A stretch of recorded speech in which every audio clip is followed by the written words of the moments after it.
When the elements align, magic can happen. Behold, the Selector venue. In a southwestern corner of Revelstoke Mountain Resort lies this megalithic sculpture, constructed by ever-changing snow conditions and the spark of human creativity. The world's best riders have made the pilgrimage to make an offering of spirit, of style, and of self. What comes next is far more than competition. It's a connection to something much larger than themselves.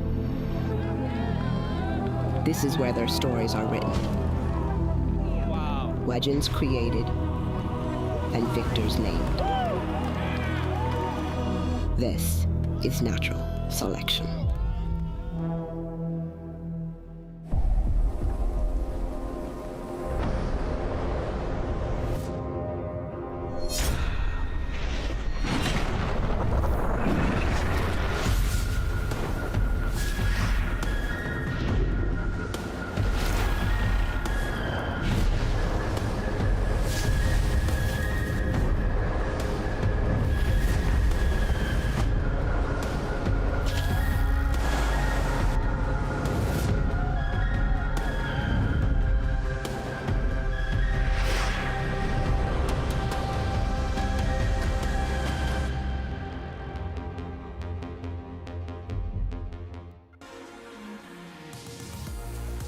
It's time to press pause on life. Promise your partner something special, mute notifications on your phone. Ride the kids with some high fructose corn syrup and give the dog a juicy bone. Do whatever it takes to clear the next 3 hours, because the best snowboarders in the world are about to throw down on an epic venue in perfect conditions. This is the YETI Natural Selection live from Revelstoke Mountain Resort, and it is about to go bananas. Okay, if you want to follow us behind the scenes, you can on all of the usual social channels, Instagram, Facebook, YouTube. Just look up Natural Selection. You can see the Canadian flag fluttering in the breeze there as we make our way up to the East venue, a brand new course for finals today. Joining me in the studio, as always, we have two of the most recognizable people in snowboarding. Over there, Mary Walsh. Some people think she's the love child of Chuck Barfoot and Tina Bassick. Others say she has P-Tex on the soles of her feet. All we know is that if you cut her open, she bleeds snowboarding. And then sat next to her, Officer Richards, head of the Snowboarding Style Crimes Task Force. We owe you a debt of gratitude, Mr. Richards, for your tireless work in calling out frontside indies and tail fishes. You better be careful, Ed. You could be under arrest by the time this whole thing is over. I'm pretty close to getting deported, I think. Are you excited about today? Like yesterday, Mary, was just a warm-up. Today is finals. I mean, that's what's great. If yesterday is a warm-up, what in the world are we going to see today? I mean, we had some of the biggest moments I think we've seen in natural selection yet. I know we say that every year, but it was amazing. The riders really put on a show. The new format delivered some really interesting strategy. Riders were sending it. I mean, and today we're moving into even gnarlier terrain. Yeah, and that's what I think is so cool about today is yesterday was maybe more like not park jump, but just like more groom jump centric riding. Today, you're going to have speed control. The terrain is bigger. The consequences are bigger. A lot more exciting for the viewer. Okay, we're going to start with a little recap from yesterday, and it's the most succulent morsel on the bone. The BOA Dialed In Award for $5,000 was decided for the men and women, and Mikey Cicerelli has taken it out from that first day of competition. Unbelievable run. I mean, come on. Psycho Mike in full go mode. Fuck yeah! Here, there it is, the war cry of natural selection. Mikey, one of the first to come down this course. Incredible switch 3 into a switchback 5 into just the shout heard across social media. Yeah, he channeled his inner William Wallace there, didn't he? Now, the women's, what do you think? For me, it's pretty obvious on this one. Oh my God, it's got to be Elena Height. I mean, she came and delivered round 2 for the women. You know, she stepped to this massive line right here, really just showing Elena Height is going to do what Elena Height does, and it bumped her right into the semis today. I mean, this was an incredible, no hesitation. Look at her navigating this band. And for my money, massive. that's not just the women's boa dialed in moment of the day. It's also top 4 runs of the day for me, male or female. Now, I mentioned it very quickly at the top. We're on a brand new venue today, so let's take a quick look at it. It's the east side of Montana Bowl, the Selector venue, and we can highlight a couple of pictures here. So you can see the portal, top left-hand side of your screen. You've got that big blue zone. That's what we're looking at now. No man's land in the middle there divides the west and east venues. So you've got 2 tiny little red zones that are closed. The far east is a brand new zone. High beams named after Hannah Beeman. Afterbang named after Mikkel Bang. You've got brand new areas in the brick, the pyramid, and the high 5 hallways. Bar Fight closed last year. Hell Flute closed. Those areas on the looker's right, so steep. Yeah, it's super steep, and you're going to be delivered a one-way ticket to Ragdad if you don't get your line perfect. I'm going to tell you that right now. I mean, it's incredibly spicy, and in the other side of the venue yesterday, we had some riders who had experienced it before in last year's contest. This year, it's really open. There's much less experience. The majority of the field has not ridden this at all. Yeah, I think it's just Nils Minnick and Torgeir Berggren. Let's take a look at the rider's eye view of it now. We've been flying the drone around it this morning, so we can take a look at some of the features. That gives you a really good idea of the bowling ball effect to the slope, the way it rolls off into that exposure. But look at these pillows. Options on options. And today, I really do feel like it's going to be about speed management. You come into some of these features going hot, and you're going to go 3 times as big as you think you are. So you got to be looking down the line to see what you're going to be hitting and be able to manage that speed.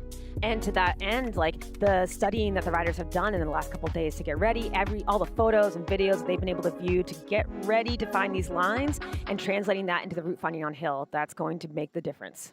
Okay, well, alongside Todd, Mary, and I in the studio, we've also got 2 members of the team out on snow. Stan Levier's at the bottom of the hill, but up at the top of the hill, it is Hannah Beeman. She's got the Oakley weather check today, and she's also got that zone of the course named after her. Let's go up to the top now and find out what High Beams is up to. What's the vibe like? Hey guys, today the vibe is a little higher frequency up here. You can feel a little bit more palpable energy, and the riders are all up here scoping their first features that they're gonna hit this, for finals. And I mean, you can feel it. Everybody's really excited. We got an awesome course. Snow safety, the ski patrol just briefed everybody about snow conditions and snow safety down on the course. And as you can see, we got a little bit more of a dusting last night. It's still snowing, all these beautiful snowflakes, kind of a little bit more wind up here, but it's all in all looking good. Hoping we don't get that fog we saw yesterday. But I don't know, how's it looking down at the bottom of the course, Stan? What are you wearing today? Hey, Hannah. I really do love how invested you are in my outfit, but of course, today, still the rose-colored lenses. Not that you would need any sort of rose-colored lens to enjoy the show that's about to go down on the east side. We got a little snow down here, but the black strap clava, of course, keeping the face warm. But I really am excited today, the second act of natural selection, and a little bit of a clean slate, whereas yesterday, a lot of the riders had hit that venue before. Today, honestly, pretty wide open game. And so I think, this section called Bar Fight that was closed last time, wide open now. The talk from the riders, who's going straight for it?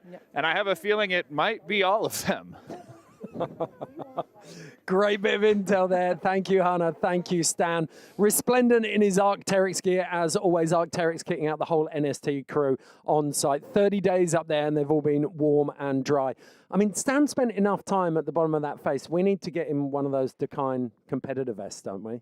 Yeah, I think so. I mean, has he ridden the face? I mean, other than in a emergency sled? It's a mandatory drop-in if you have the vest on. Okay, thank you, Arc'teryx, so much for all of the support. Now, let's take our first look at the lineups for today. So we can take a little look at each of these. And we say it every time, but every single one of these feels like a final today. Wow. I mean, look at this. What I'm looking forward to the most is I really want to see Craven get a chance to take a bite out of this piece of meat because, you know, he is the chosen one for this venue. He's helped to groom it. I want to see Dustin let loose. And on the flip side, similar style riding, very unique. Let's look at Elston and then the style mavens, Gigi and Nils, that bracket. It's all very exciting today. Yeah, you got real contrast in each of the riders' styles. Let's take a look at the format. Way simpler today than it was yesterday. But as we all agreed, that format definitely worked and we got way more action. But today, back to the head-to-heads. So 3 rounds, quarterfinals, semis, and final. And they get 2 runs each. No tiebreakers. It will just be highest score goes through. I think if in the rare case that they are tied on their highest scores, it'll be which of the next runs is the higher score. So pretty simple and straightforward, just lovely toe-to-toe action. These are the judging criteria again: creativity, risk, execution, difficulty overall. Creativity and risk, the real difference between these criteria and anything else. You're looking for fresh lines, spontaneity, and how big you're willing to go. And that we definitely saw that yesterday. They got the message from the judges, the riders. Yeah, I think, you know, there were some people that kind of played to the same line over and over again, but the people that were adventurous and kind of like really broke open new terrain, if they didn't fall, we saw them punch up their scores big time. Okay, if you're in the mix for some fresh apparel, then definitely start scanning the QR code that's about to appear here. Look at that, I got it right on time that time. So this Arc'teryx gear is up for grabs, full suite of gear, head to toe. Plus, if you scan that QR code and go in the draw, you'll also be in to win 2 Icon season passes for 2025-2026. Todd's got his, Eddie Wall's got his. Mary, have you got yours yet? Oh yeah, I have mine. I'm the odd one out I think here. I have mine in my pocket. Shut the front door. Have you my actually gosh. got it? There's my Icon pass right there. Okay, on top of everything else that the riders can win today, there is a $129,000 prize purse up for grabs, $25,000 for each of the winners, plus a Skidoo Summit X. You can see it up on the screen behind us here. These are the lightest and most agile Summit X's Skidoo have come up with yet. They are perfect for the Rockies and pretty much anywhere you want to go. Now, before we get stuck into the action, which is coming up very shortly, we're going to check in with the First Nation communities. They've been instrumental in making natural selection happen in British Columbia with their support. And we can check in now with some of their ancient stories that have built their culture and history. Nature isn't just our playground, it's part of us. Across the mighty continent many call Turtle Island, every slope, every tree, and every breath ties us together. My name is Court Blackbird Larrabee, and for the past 18 years, I've been fostering connections between First Nation communities, government, and industry. Turtle Island is a name many Indigenous use for North America. Nations like the Anishinaabe, Mohawk, Lenape, and Lakota all share stories on how the land was formed on the back of a great turtle. In these creation stories, the world was once covered in water. The animals worked together, diving deep and collecting a bit of earth to place on the back of a mighty turtle, creating the foundation for the land we live on today. The turtle symbolizes balance, cooperation, strength, and our deep connection to nature. Calling this place Turtle Island reminds us of its ancient history and our shared journey together. It teaches us to live in balance with the land, honoring its life and our deep connection to it, and a reminder that we are all one.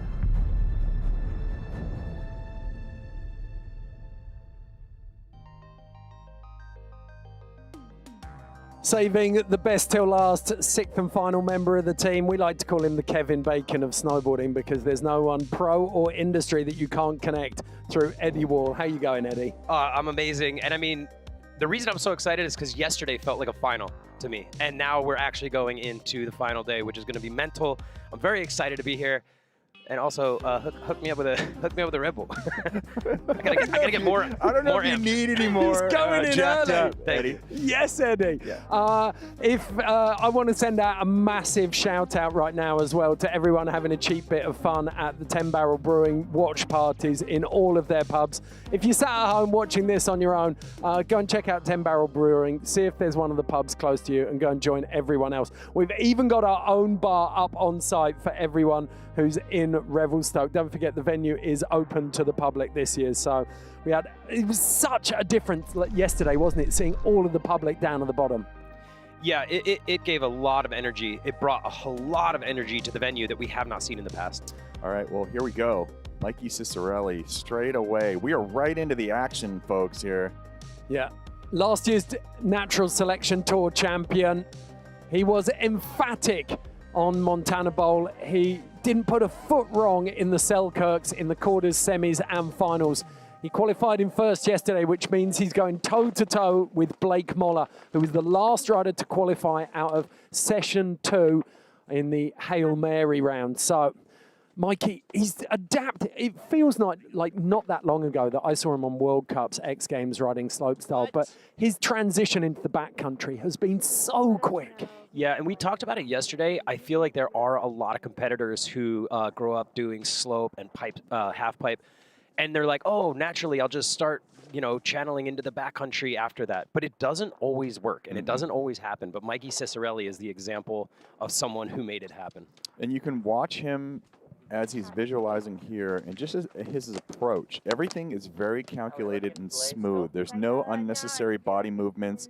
He's not spazzing around. Everything has a purpose, and it fits in his little puzzle for what he has for this run. Only 2 of our athletes today have ridden this side of the venue before, Torgeir Bergrim and Nils Mendnik. But Mikey Cicerelli going to be breaking some fresh trail. He will have been poring over every second of drone footage he could get his hands on, every single photo, trying to see the shadows, trying to find the gradient and the transitions that are going to work for his landings. Yeah, we talked about it yesterday, Ed, is no matter how much drone footage you study, no matter how many photos you study, once you get on that course... Yeah, it's out the window. It's out the window. I mean, you're just like, oh, I'm going to go by that tree, and I'm going to see that wind lip, and then you're on the line, and you're like, oh, my God, where's that tree? And all of a sudden, everything is like freestyling. Well, Mikey's setting the pace right here, too. He's going to put the first line into this. And, I mean, the first line is always magnetic, right? It pulls everyone into, let's just follow this line and see where he went. Maybe he put a couple takeoffs into these jumps. So Mikey is truly going to be trailblazing here into this first run. Yeah. So 3 kickers straight out of the portal here. You've got 3 kickers in front of you, and then you can go far riders left, which will take you around to the top of bar fight. And there's Dustin Craven's put a big pole jam in there with a Canadian flag Craven's on it. middle finger is what we're calling that. Right, but he's coming straight into that first kicker. 540 off the bat into an aggressive rag. Fuck. Mikey, we called him polite, didn't we, and mild-mannered yesterday? Still time to get this run back. Oh, melon. As if I just fucking fell on that. God, this is the best. It is. Riders mic'd up, like the interior commentary. Look, he's white roomed himself amazingly there. So staying high on this ridge, that's the canyon gap. Now away, interesting. That's far east that he's on top of now. Back 3, deep. Oh, goes down, a little over-rotating. This is one of the first times we've seen Mikey Cicerelli make mistakes here. Well, straight up the top, he's like, I can't believe I fell on that. Anyone else would be like, I can't believe I made that. I'm still alive. So goggles off, helmet off. He's completely clogged himself up there.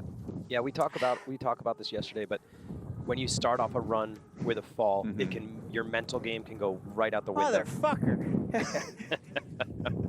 Rider mics. Oh, it's hard to see in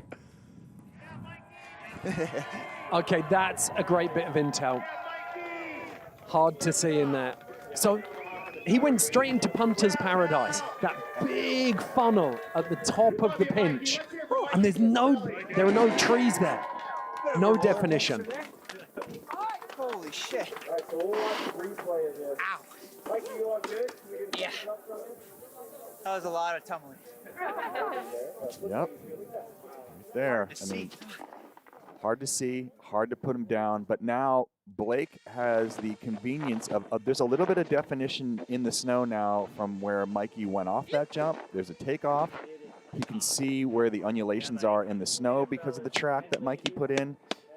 Yeah, I will say, you know, the judges reward people for choosing new lines, but under these flat light conditions, it is pretty beneficial to at least stay somewhere near a previous rider's track. Or the thicker trees. Oh boy, Jay tears into the course. That is aggressive. Extra bonus points And right he's there. coming down this left-hand side towards bar fight and Dustin's middle finger. Oh, is he going straight into it? Oh, no, he's coming no. round to bar fight. Way more trees in here, a little bit more definition potentially. I will say bar fight is my favorite run name. Nice. All right, back three. Manage that speed. Don't white yourself out. You don't want to go blind into any of these features.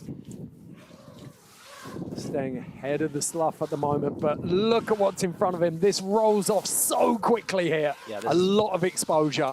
This is where the studying hopefully comes into play. There's a bench there between these two. So this is the brick, one of the bigger cliffs, and you've got a short landing there. He's got to, this speed has got to be perfect. I'd be bricking myself for sure right here. This is where the majority of humans unstrap and hike up. Look at this. Eyeing this up. This is a very technical double. Boom. Oh, and he's up. Oh, he made it through that. Oh, Giant front three. Oh my God. This is why Blake we're Muller. here. This is why we are here at this venue. Listen to the crowd. Oh my God. This is the way to open natural Wow. selection. Wow. Dude. Okay. So BMO putting it down. If you distill natural selection into a line, it looks exactly like that. This is what Travis wanted. Great read of terrain. Wow, that is so insane. I can't wait for these replays. This is going to be really fun to watch. And the front three at the end, talk about putting an exclamation mark on a run. Like, holy smoke. I did not expect that. Not This a small zone- one either. This zone has a couple of those. I maybe mentioned it a couple of times yesterday, but I've been to Revelstoke. This zone don't say. has some giant kickers out at the bottom, as we saw there. There's one right next to that on the way out of Hell's Flute that you could go huge on. All right, let's watch a replay here. So tracking out. Oh. This is Mikey's cab 5 to open. Tried that 3 over that second pillow bar. Yeah, over rotate, caught his heel edge, and just flipped him into a ragdoll. Old Tommy down there. So he's opened the door for Blake Muller with this run. Mikey's got to lock himself back in again. Yeah, he needs to tap back in. But this was great. I forgot about the start, too. Here we go. Look at this. That is I want to see this landing. Do you know whose pro model he's on as well? No. Louis Paradis. Oh, He's on epic. like a street backcountry board. Okay, so a little lean back, but I mean, not bad. Yeah. That is Yeah, insane. that combo, Oh! so good. There was zero reaction time there. And just catching the transition. Think of Jared's run yesterday. He did exactly the same deck chair, rolled back and had that manual out, and he didn't get punished for That's it. going to be a, yeah, that's, Blake Muller looking for a big score here. 85.3. Yep. nice. He set a decent target that Mikey Cicerelli now has to reach in run 2. Now you got to remember, the numbers are not really important. It's just the placement. Right. Those numbers are placeholders for where they want to score people. Yeah. So Blake Muller hits off heat 1. Now we move on. And we said it at the start, but every single one of these quarterfinals is a final. Niels Minnick didn't put a foot wrong yesterday. Very, very impressive. He's going toe-to-toe with Austria's finest. One of the most playful and entertaining snowboarders ever created. Gigi Ruff. Yeah, this is going to be a great matchup here. Ed, yesterday you were talking about Nils' love for the backcountry, and when I met Nils, he had a brand new Ski-Doo Summit in the back of a very old truck, and his snowmobile was cost more than his truck. And that's when you know you're dedicated to the backcountry. Okay, he's following Blake Muller's line at the moment. Out towards Dustin's middle finger. He's not getting tempted back into punter's paradise, though. or after bang. He's going right out to bar fight here. Back 180. Okay, okay. Coming in switch still. Cab one. Lofty. Beautiful style. So clean here. The no grab arms down, Devin Walsh. We come into this overexposed area. I would say that exposure is indecent, Eddie. Would you concur? Isn't that a Demi Moore film?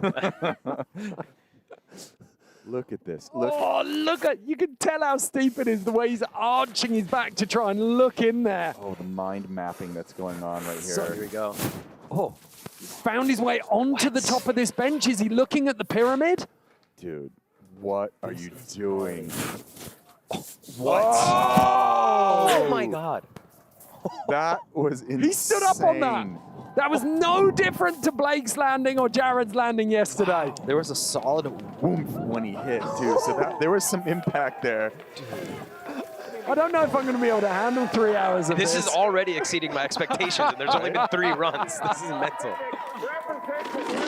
Interesting. What we've got, you've got Mikey Cicerelli, who's come from Slopestyle, and you've got Nils Mennick and Blake Moller, who've come off the Freeride World Tour. And there's such a distinct difference between the riding styles at the moment. Wow, what a start. And you've got to say, back up at the top, we've got a completely different style of rider again. From the very first time, like I think the first time I saw a photo of Gigi, he was lip sliding a car. Yep. Like he came out of the womb ready to film. Yeah, that was his intro to Happy Hour, the YETI film. Do it for your kids. Do it for the fam, man. Did Dustin said do it for your kids. Do it for the kids. Right, he swings round on that YETI cooler, gets ready to go, stamping his feet in there. YETI, 5 years deep on support for natural selection. They've been here since the very beginning. Massive shout out to them for their support. Right there, the glue.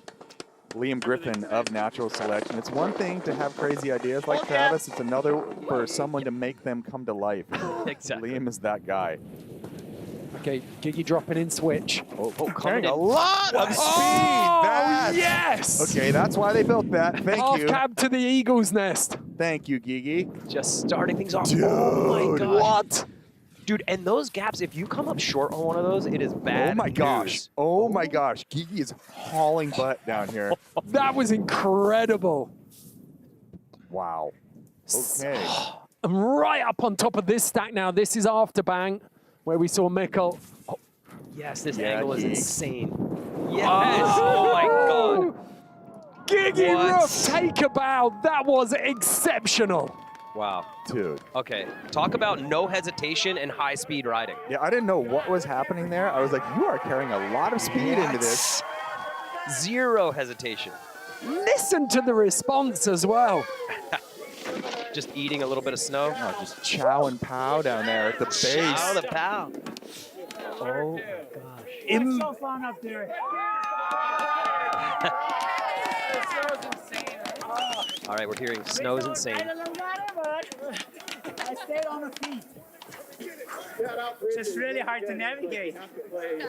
It seems it. Yeah, you could not tell No. by watching. Man, I just... Okay, so here's Nils. That back one Yeah. into this zone. And then he's right on top of the pyramid cliff here. Look how hard it is just to get to it. Yeah, talk about a no-fall zone. That is so gnarly. And it just goes straight into it here. The slough just waterfalling. Double tap. And pop. That is so Dude, big. that angle made it look way bigger. Jesus. Wow. This is outrageous. We're 4 runs in, and we've seen 3 absolute all-time Dude, runs. that was so sick. The half cab out at high speed, drifting back 3. Back 3 just a beelining it. Almost sends it off that cliff. And just clattering down through that chute. Take note of how he lands this. Doesn't even touch an hand down, nothing. Like, Did you see the way he washed? Yeah. Oh, he shifted off the cliff as He's well. like a seagull. He's got the wings out. He just seagulling his way down this Little front course. And Yeah, we always say he's light on his feet, but that's a perfect example. This is going to be tough. Very, very close, I think. 80.3 versus 83.3. Yep. Nils Minnick and Mikey Cicerelli, last year's finalists, already on the ropes in the quarterfinals here. Yeah. This is what we want. This is what we're here for. I think Nils' drop was slightly gnarlier, but his landing was pretty, full layback, whereas Gigi didn't even touch a finger to the snow. But it was, it's so hard. Yeah. It's so hard. Yeah, splitting hairs. Like the level of exposure, like Gigi's Nils' risk criteria just jacked right up. Yeah. Two men who are no strangers to risk at all, Jared Elston and Torgeir Berggrim. Absolute powerhouses in the prime of their careers. I mean, I say that in full knowledge that Gigi Ruff is 43 and I think Travis is 42, and they appear to be only just eclipsing the strength of their powers. Maybe they're not even on the downside yet, but first in, Torgeir Berggrim. He has ridden this side of the face before, one of the few riders with a bit of data to work with. So he's going into this kicker as well. Different line, though. Little cross court. Yeah, looks. This basin's going to lead him down on top of Hell's Float.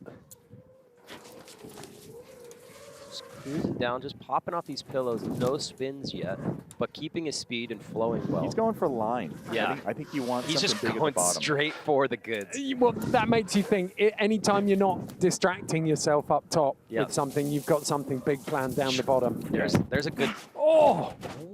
Big air into this. He's on the corner of Hell's Float, right next to no man's land. This is as far riders left, lookers right as you can go on this face. A little bit of snow moving. Yeah, quite a bit of slough.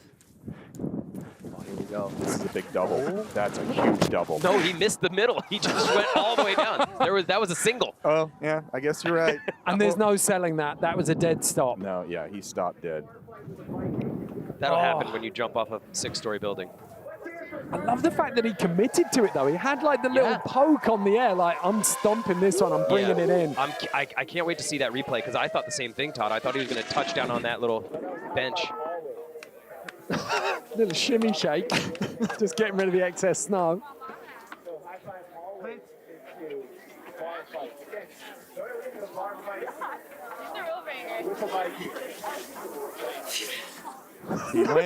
He went big. Look at his partner. She's just like, yeah, you actually did that, didn't you? Wow. Okay. Okay. This is one of the competitors that I'm the most excited to see up here. He carries so much energy. There's a lot of power, a lot of bravado with his riding. Good to go, Jared. All right. Yeah, Jared riding his new Arbor El Camino Pro model. And he gives the sign off. One of Arc'teryx's finest. Jared needs to pull his pants down. There's a lot of powder in there. I don't know if anyone's told him. I think they've got the little hem on them. They're elasticated. Yeah. So he's fine. Very trendy. It's the Arc'teryx trend, baby. Where is he going? Way out across to the top of Hell's Float. He's going over to the Temple of Stoke. Yeah. Oh boy. So, wow. As far out as you can get. Jeez, dude. This is steep here. This is really, really steep. You've got a lot of trees to work with, though. Hey, and talk about opening up new lines. This is something that the judges love to see. He just rode into a different zip code. Where is he going? And it's so steep. You watch him as he's just trying to manage the slough here. Yep. Ooh, back three. That was cheeky. Looks like he stomped it pretty good before tapping that tree. Look at it now. It's like his chest is touching the snow. It's so steep. They call that stream, Eddie. This is stream boarding out here. Nipple deep. What? Oh, and he's kept his momentum through difficult spine terrain there. What? Battling. Oh my God, dude. Look at that snow movement. There's still a lot going on there. Okay, so considering where he went,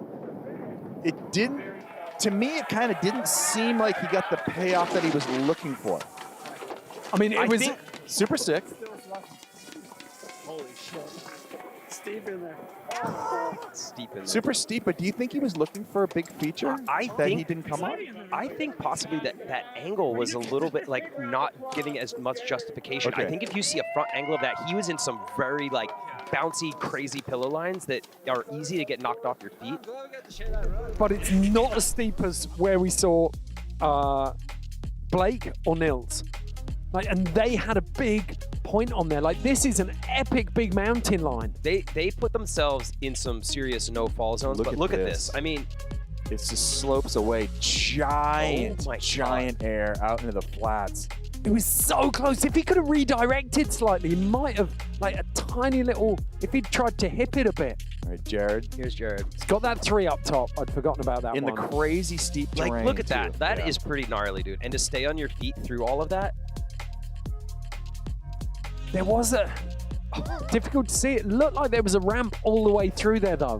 yeah, mellow like 40-foot ollie off the bottom. You know, his line was definitely, I think he has the advantage right now. And in no this exchange. hesitation. Yeah. Zero hesitation, which Well, I think is you're huge. about to see, like, where are the judges going to put that dead stop from Torgeir? Oh, Torgeir gets punished. Jared Yep. with the 75.6. Okay. Again, no hesitation. No hesitation. And no bobbles. And that back three was, was in huge. a very sketchy zone. Like, easy to hit a tree, easy to go down. The difference that I see there, though, you look at Blake scoring Giggy's score against Nils and Mikey, and they're big, big markers. That one feels wide open still. Yep. That is so far within Torgeir's reach. Okay, guys, I'm really excited right now. What you weren't before. Now I'm like really excited. I was faking it earlier. Look at this kid right here, the pride of Revelstoke. Run through the wall smelling salts. Yep. Not a more fitting helmet There he for is. Dustin Craven. The prince of Revelstoke. Dustin Grenier and the Craven. bomb hole crew are going to be losing their Yeah, minds. shout out aren't to they? Bombhole and Grenier. Okay, Starlay is in, going up against Revelstoke's first son. Look, this is an opportunity to have a statue made of you in town. Yeah. And I don't think that that weight is lost on Dustin Craven right now. Is he going to open up his own middle finger? Rocking that hockey helmet and the black strap. Go on. Oh, no. No, he's saving it. It looks steep. It looks like vert almost. that middle finger. It looks It's a Wally. Okay, so just cruising down, keep it mellow at the top. Opening up Oh. again, fresh terrain. Yeah, big air. There we go. That was huge. See how he's able to manage his slough and not white room himself. So impressive. So, Gab on the FPV chasing him through these tight slots. So cool, this angle. This angle shows the blindness. He's going to be up on top of brick, isn't Yeah, he? like you can't see anything. You're like, is that a 50-foot cliff or a 10-foot cliff? Oh, boy. Yeah, Craven, go. The side of brick. So he's underneath brick now, coming into that zone where we saw Blake Moller. Ridiculous. Front three. Yeah, Craven. Nice. Nice navigation of that There we face. go. I think a lot of these riders, too, are taking this first run as an intel gathering. Yeah. For sure. But if we were talking about getting lost on a line, that's an example of someone who did not. That was like pure execution. You know he was exactly where he wanted to be. You get the feeling that he spent the most amount of time just studying that part of the line when he was cleaning this venue up and building all of those new features. And I will say, in the summer, this stuff looks completely different. So it is way different with a lot of snow on it because you don't really know how anything's going to fill in. Okay, so Craven down. We are in our 4th quarterfinal. Starley Sandbeck, the last rider to drop in these first runs. I got rider report if you're ready. And we'll loop back up to the top of the order to watch those second runs. Starley looked very, very assured yesterday, though. though. Area down to high beams, but he's not quite sure. So Stale reminds me of the type of rider. I mean, obviously he's no stranger to intense, steep terrain, you know, but he does have the freestyle element that a lot of, you know, some of the other riders don't. You know, he's like no stranger to just doing massive spins. And so I'm curious to see if he does go for the scarier lines or if he goes for a more technical run. Like well, that. we're going to go front There you seven. go, There we go. front seven. Clean as a whistle. That's exactly what I was saying right there. Stale, ollie out onto that mushroom. Wow. Okay. Big statement at the top of this run.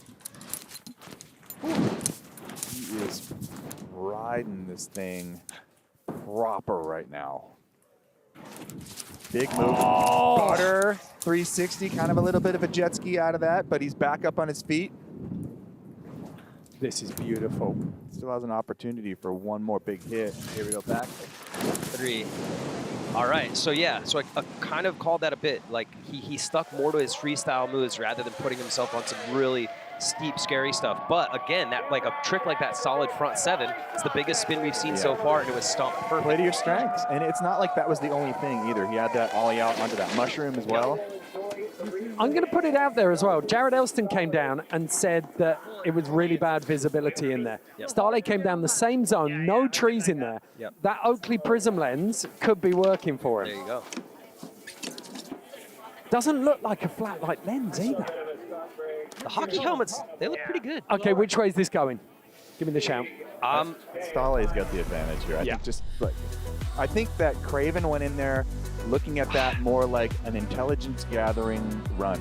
It was sick. Let's see, right here. I mean, he did 2 big drops, and then... But he's sat exactly next to the gigantic drops that the judges have just seen Nils and Blake take on.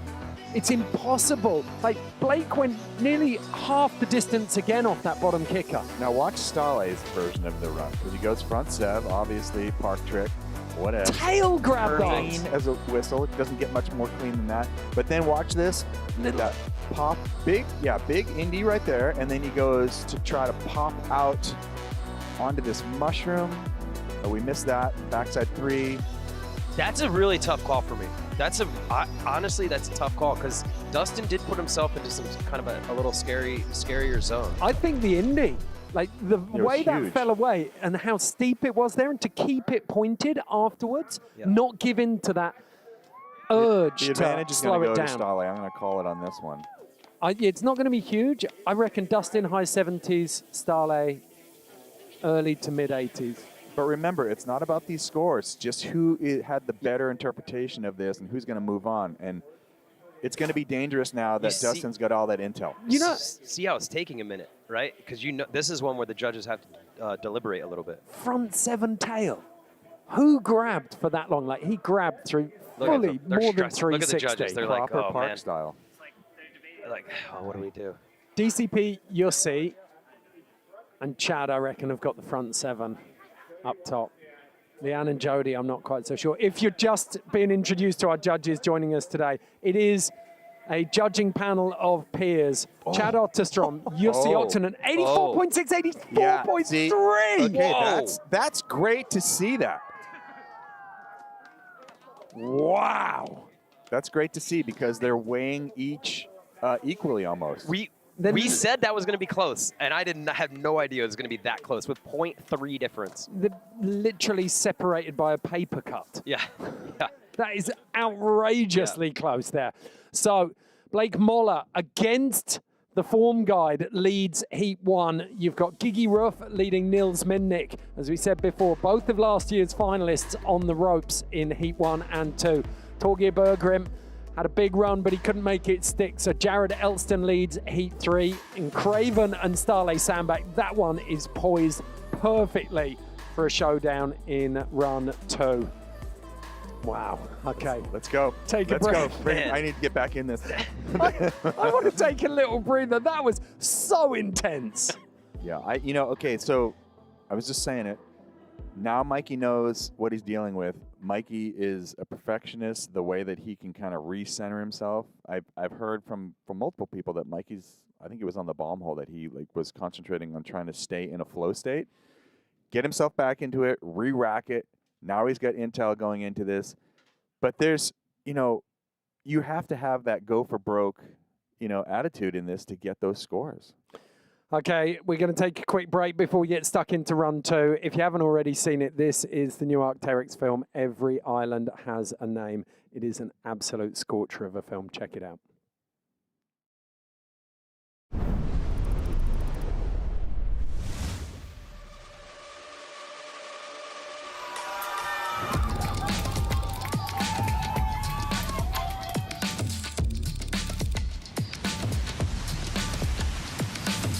It's type of conditions and swells. It's something special. I'm just stoked to be here and can't wait to see what happens in the next couple days. We're all getting a chance to do what we love doing, which is showing our art form in surfing.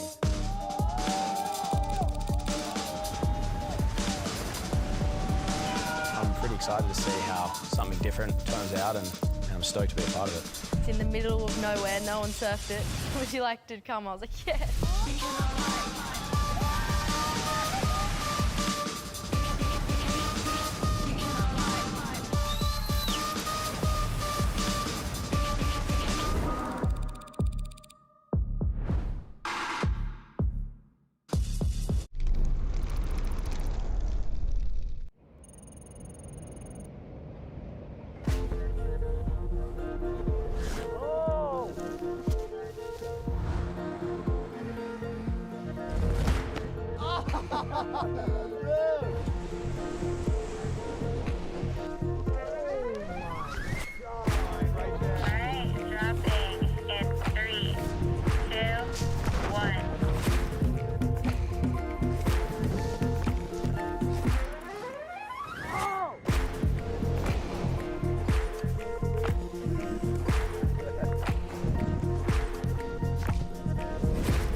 Nice riding, bro. This is truly made for athletes by athletes. The highest level backcountry freestyle contest on the planet. Skiing and creativity in its most authentic form. It's gonna be way different than any ski contest we've ever seen before. Feels like a dream come true for me, honestly.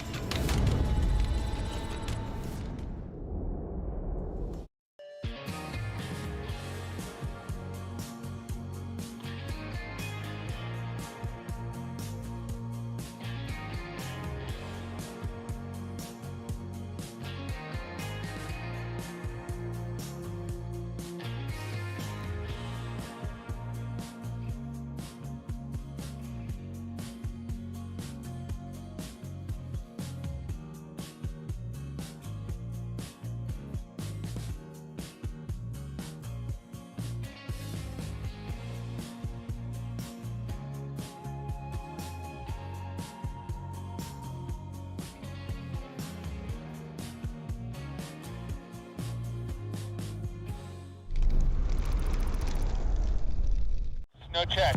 Day 2. Start selection. Blake, dropping in 10.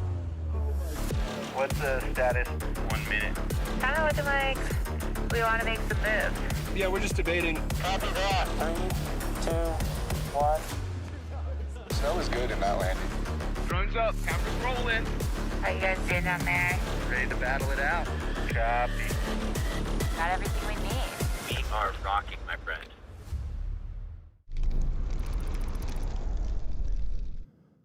Welcome back to the Yeti Natural Selection live from Revelstoke Mountain Resort. In the booth for the second runs of men's quarterfinals, Eddie Wall and Mary Walsh. And if the first runs are anything to go by, this is going to be outrageous, Mary. Yeah, that was intense. I was sitting in the other room watching that, just yelling at the screen. I mean, that was, you know, I'm excited to see Mikey's next drop because I feel like he's going to really put the pressure on with this one. Yeah, you know, I think with that bobble on his first run, he got, you know, he got a little frustrated, and he's like, he's going to come out with vengeance right now. Yeah, it's a really, really interesting one, isn't it? Can he put that behind him and focus on this? He's certainly got some tracks to follow now. Here we go. That's what he wanted. That's what he was going for first run. And again, starting it off with a clean cab 5. Bounce out to that pillow. Again, such a scary feature. If you come up short on that, it is not good. Different Mikey, right from the off. White roomed himself quite heavily getting out onto this ridge. He's got that big Red Bull booter in front of him, but he's going back to the Far East zone. So a brand new zone for this year. Ooh. Oh, wow. Got that back three. Oh. Couldn't quite hold on to it. Got a little heavy on the heel edge on that. Okay. Oh, this is going to be tight because Blake scores so big in there. Yeah. That 85.3. This is a nail biter for sure right now, and Blake still has one more drop. Yeah. We won't see scores until both riders are down at the bottom, though. So Blake has no idea what he's hunting for here, but already Mikey's body language, that little tilt to the head says, have I done enough? It was strong up top.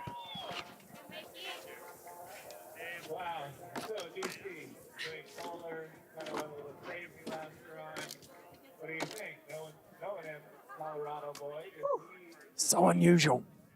He's made so few mistakes in his natural selection career so far. He had that epic duel with Mark McMorris, and then Mark hurt his ankle, so he got the injury wild card in. Yep. But 2 runs back to back with a mistake. I'll tell you, being Blake in this position, knowing you're already in the lead and you have a solid first score, it takes a lot of the nerves down, and when the nerves go down, you usually ride better. So front 7, flawless. So there we go. As if on cue, you called that perfectly, Eddie. Stale fish. He's having fun now, isn't he? Yeah. He's got the really heavy, intense run out of the way, so he's getting more playful. Yeah, he's released the pressure, and now he's just flowing. You can hear him heavy breathing already, though. He's into that Mickelbang, Travis Rice zone that we saw these boys attacking last year. There we go. Yeah, and that's a 1-2 punch right there with the tricks up at top and that train of consequence at the bottom. I mean, that's going to be another good scoring from the judges. Stayed on his feet flawlessly and had the front 7 at the top. Hit the gap out to pillow. I love, like this, he's got what I call triangular power. Just ducks that back knee in a bit, and it gives him that lovely tuck knee on the front 3 that you see. But I reckon his stance angles, that back foot, it's 0 or positive, I reckon. Yeah, it looks pretty straight right there. That Cat 5 was so nice. Okay. So, Mikey with that cab 5 up top. That was just beautiful. And I mean, Mikey's second run was so much more capitalized than his first run. He's got to be stoked about that top section, but it's tough. I mean, Blake just put down something so solid as well, and here's where we got in a little bit of trouble. He just kind of was heel heavy on that landing. I hiked up to have a look at that when I was there, just to see that new zone, and it looked quite small. Yeah. I thought, oh, this is going to be somewhere where you come to nibble at a couple of features, but he went so big in there. Yeah. But front 7 to start. Yeah. We saw that working so hard. And this is technical here. He gets one little ollie and then bounces off this cliff and stays on his feet. So Starley got a really solid score out of the judges, I think. Was it 83.6 with that front 7 up top? So it's tough to see Mikey taking this, but the numbers are coming in. So lower score for Blake. You're seeing that exposure, that risk, bumping the score into the mid-80s. But double combo on Mikey Cicerelli. Blake Moller in the driving seat after the quarterfinals here. Straight into the semis at his first ever YETI natural selection. Congratulations, buddy. Wow. So Dreamland for Blake Moller. It took the Hail Mary to get to the quarters, but he's gone straight through against Mikey. Now into the next duel, Nils Mennick versus Gigi Ruff. Gigi Ruff with the upper hand at the moment, but if there's one man you wouldn't want to push into the corner, it's Nils Mennick. That is true.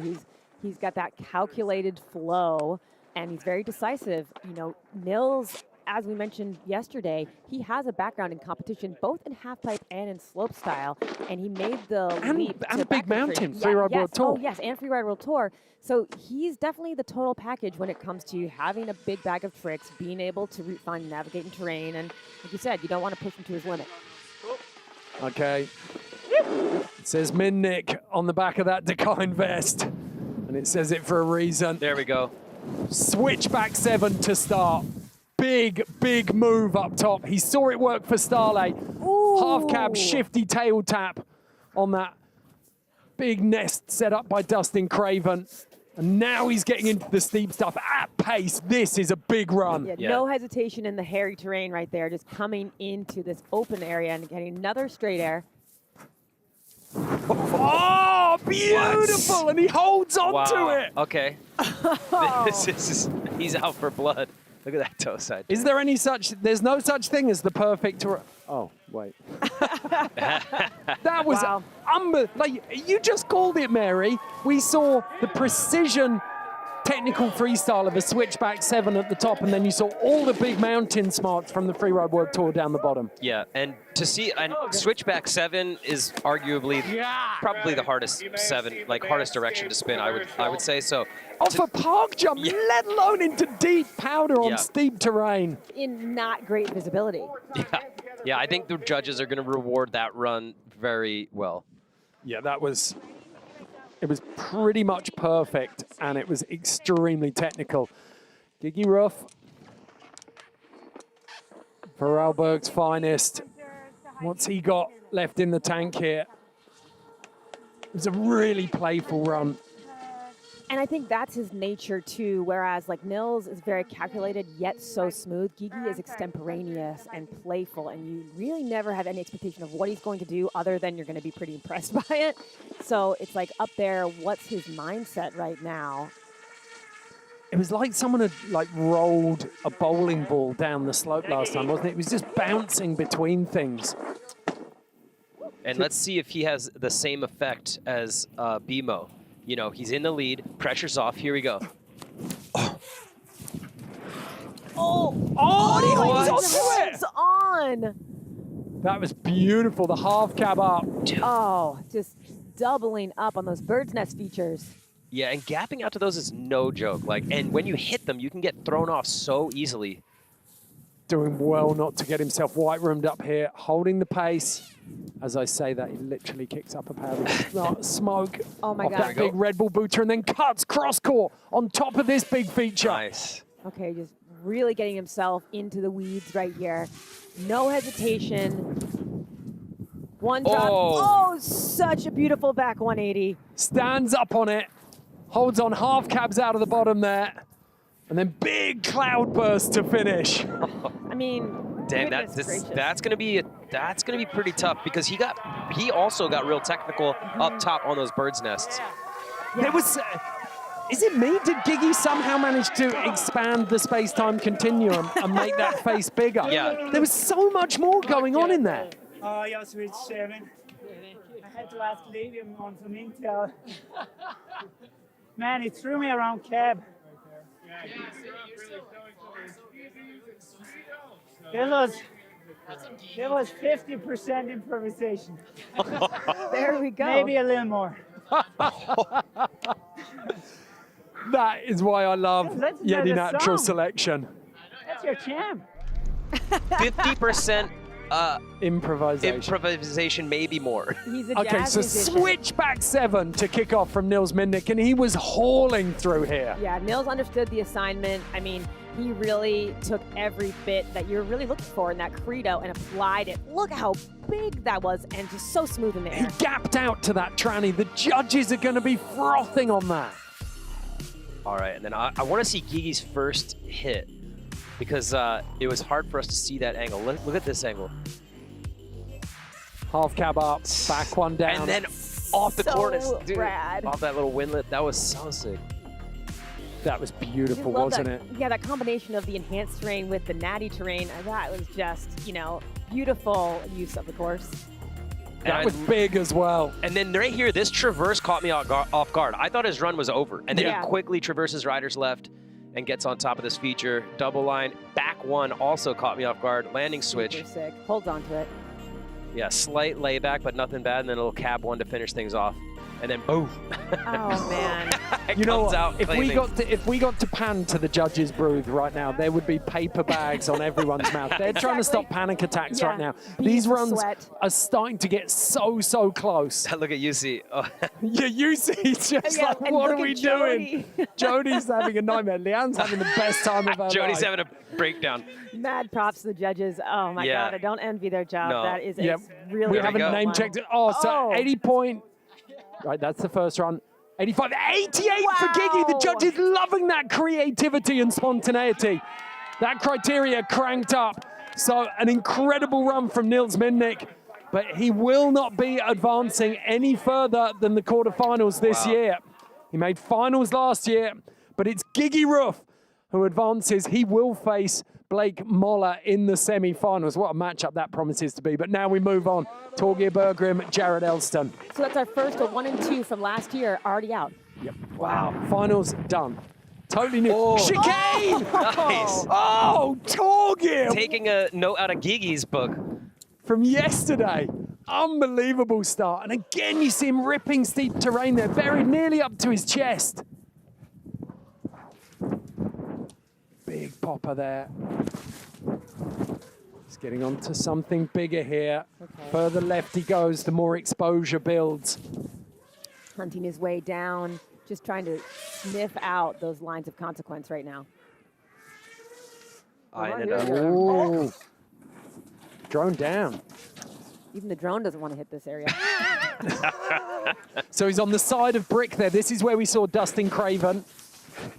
Oh, man, it's so tech in there. So he slid onto the bench here. He's got Nils' first. Oh my God. goodness. Huge. Okay.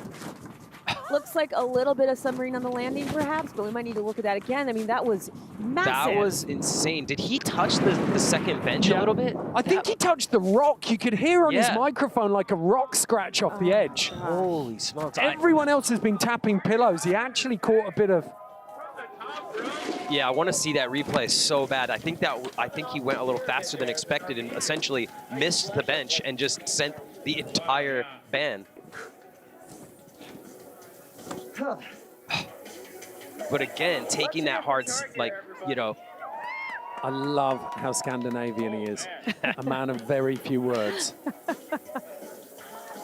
mean, this is the kind of rider that's just built for the tour, you know? It's in his name. That was good. Props to that one. That was good. I'll work on that. Thank you, Tim Manning. And now the waiting, because, you know, with Elston behind you, even dropping something that large, I mean, you really never know what Jared's going to do. I love the fact that his girlfriend was not having the dap. She was like, you don't dap me. So there, another view of the chicane. And then here we go. Look at this. Oh my yeah, he pretty much sent the whole thing. That was huge. I mean, how small these guys look on top of that band is just ludicrous. I can't wait to see that replay on Instagram, because the Instagram feed is amazing. Last night I was just all the replays just blowing up my phone. So right now, I imagine, I don't know for sure, but I imagine that FPV drone going down in the middle of the run means that they'll be getting a new FPV drone up to the top there. So that's why we've seen replays now. As soon as that gets up to the top, then Jared Elston will be on his way, but it's going to be a long, nervous wait down here for Torgeir, because you don't feel like, I mean, Jared's score wasn't out of sight, but you don't, it's difficult to tell, isn't it, without getting a really close-up replay on that big cliff. And then here's another question. Okay, let's go up to the top now. We got Hannah Beeman. What's going on up there, Hannah? Hey, Ed, up here with all the riders, you know, the guys are just pretty much sending it. We thought we were going to see some of these lines coming out in finals, but they are just going for it. And I think now that a few runs have been done that they're really happy with, they're kind of playing with the idea of like, oh, do we take it a little more safe? Do we keep sending it? Little bit of concern about those exact gnarly lines getting ridden early. They're kind of wondering, okay, what are we going to do for our finals runs? How are those tracks going to affect where we want to go? And I mean, all in all, everybody's pretty psyched. I think there's a little bit of murmurings of like, you know, how to change up their runs, strategy, what's going on in their minds going forward.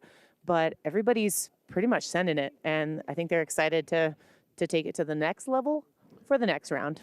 What's the snow like up there, Hannah? The snow is, it's good. I mean, it's still coming down. It's really kind of not bad viz, but we got some snow. It's accumulating, what was that? Not me. You're getting some interference. You're probably getting Revelstoke air traffic control. We'll put it back. The FPV drone is up there. Thank you so much, Hannah. But Jared Elston now, slight little wait there. But you always think of him as a young gun. but he jumped on natural selection in 2022. So he is a veteran of this tour now. He knows how it works, and he knows how to play the game. Yeah, when Jared first came onto the tour a couple years ago, he really was thought of as a dark horse. You know, we had really a lot of excitement about what he was going to do. And he delivers just like that. No! Okay, I think I cursed him on that one. That is heartbreaking. Right, so he goes pole jam to front flip. Yep. But I do love that because I feel like riders have been kind of intimidated by that feature. And the thing, too, is it does come into the judging situation where you're hitting something of consequence at top that does weigh heavy because you are putting at risk the rest of your line. Lovely double there. Oh, no. Oh. This is going to be so interesting. Okay.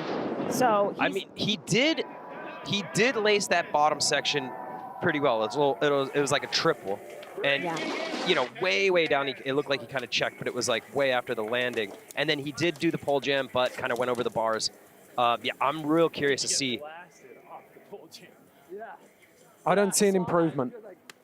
I don't know that there's going to be an improvement, but I'm really curious as whether Torgeir can get to that 75.6 with his run. The psychotic Scandinavian Sen gene, you mean? Yes. I mean, that chicane obviously was great, little wheelie, but it looked really sick, honestly. And then this giant drop where he just went super size on. I mean, that is crazy. I mean, you saw the tail of the board come out. He was definitely lying on his back there. Yeah. He definitely went down on that, got up quickly, but I'm curious to see. Is it enough? Oh, here we go. So let's see what happened here. Going up. That is so sick. And then over the bars. Straight up. But that's the thing again, too, is that up levels his risk factor, even though clearly not a make. This is High risk. beautiful. 1, 2, 3. There we go. So that was beautiful navigation. Yeah. Right. I'd trust Jared Elston in any storm. It's got to be another close one. Yeah. So second run for Torgeir, 72.3, but it is not enough to overhaul that first run score of Jared Elston. I'm going to say it, maybe mildly controversial, but I think Jared got lucky there. If Torgeir had put something down, if that had been a deck chair, as we've seen, for example, Blake Mollard get away with, then, yeah, that could have been a big score. Yep. Yeah. So Jared Elston, Gigi Ruff, and Blake Mollard guaranteed their spots in the semis. Who, out of Dustin Craven and Starley Sandbeck, is going to join them? Craven drops first. This one so tightly poised. 0.3 between Craven and Sandbeck right now. It's coming down to this run. I love seeing them so closely intertwined with scores because their styles of riding are so different.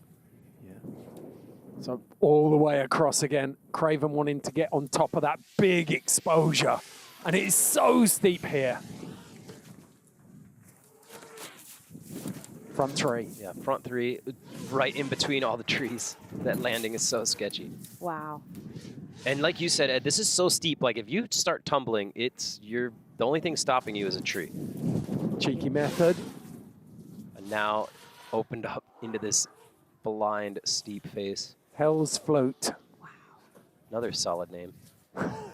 I love when they're turning on their toe edge and their chest is scraping the snow. That really shows you the steepness of this zone. It's full spine, isn't it? Yes. Oh, coming across to the corner of brick here. Nice. What's he spotted? Just trying to squeeze past this tree. Onto that bench. Okay.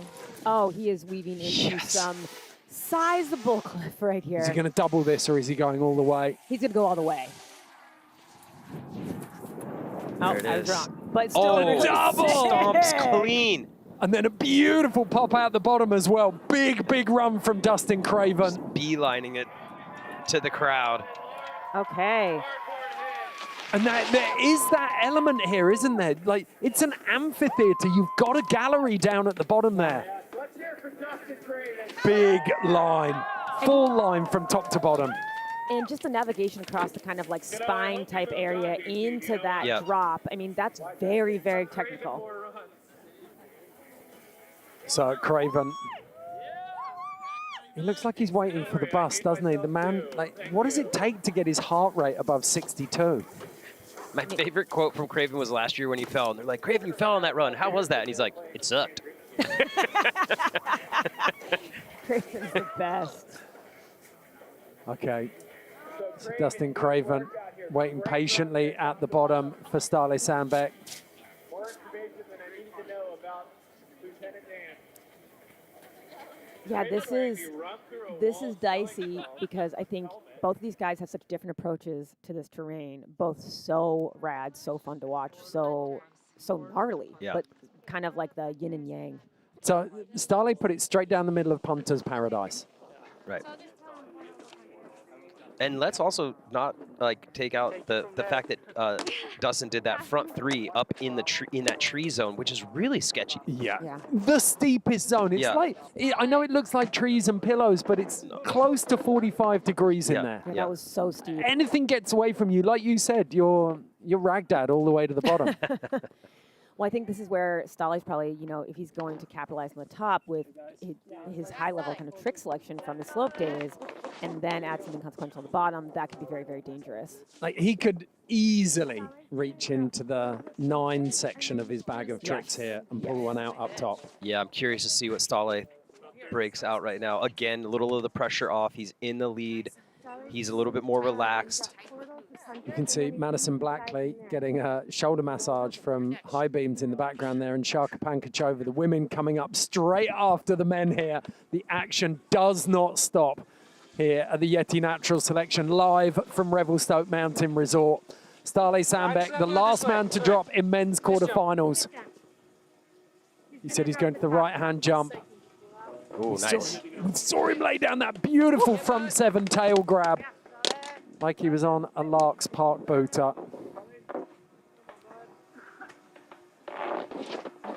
So Stahle definitely has a tendency to throw down when he's against the ropes, and right now he's in the lead. Beautiful Okay. cab 5. Oh, a new area. Back 3 nose tap. That's so gnarly. That was unbelievably technical.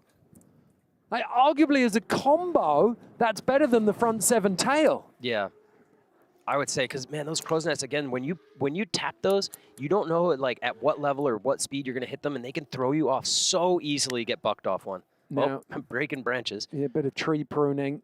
He's on top of some exposure here. Little tap of that pillow. Oh, Sat down and popped straight back up. And look at that, traverse right. Beautiful method, and stays on his feet. That's a heck of a run right there. Oh, and just, butter for the people. Wow. Yeah, that So we had the was strong. 5, back 3, kind of nose butter, nose tap on the nest, and then kind of the pillow drop at the bottom to that quickly getting to the right, to the rider's right, and blasting that method. That's both a high creativity and technical. And the scoring. butter in there as well. I thought that pillow was a takeoff, but like the one in the air. Yeah. Oh, who's gonna advance on through? You can see how, like, it's an endurance sport. It's not just skill.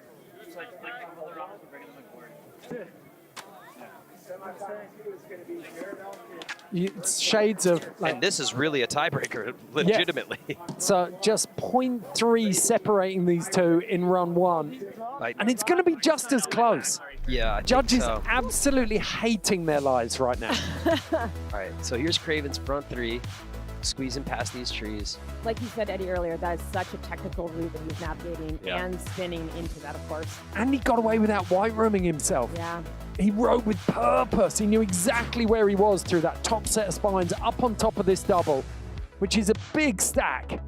Yeah, actually, I mean, looking back, he put himself in a pretty precarious situation right there. So, and just beelining through the trees at the bottom. Man, this is a tough call. Again, I am not envious of the judges. No, So that was Stahle super dropping tech. switch, cab 5 off the toes. And then watch this. This is going to be unreal, isn't it? Oh, Here it is.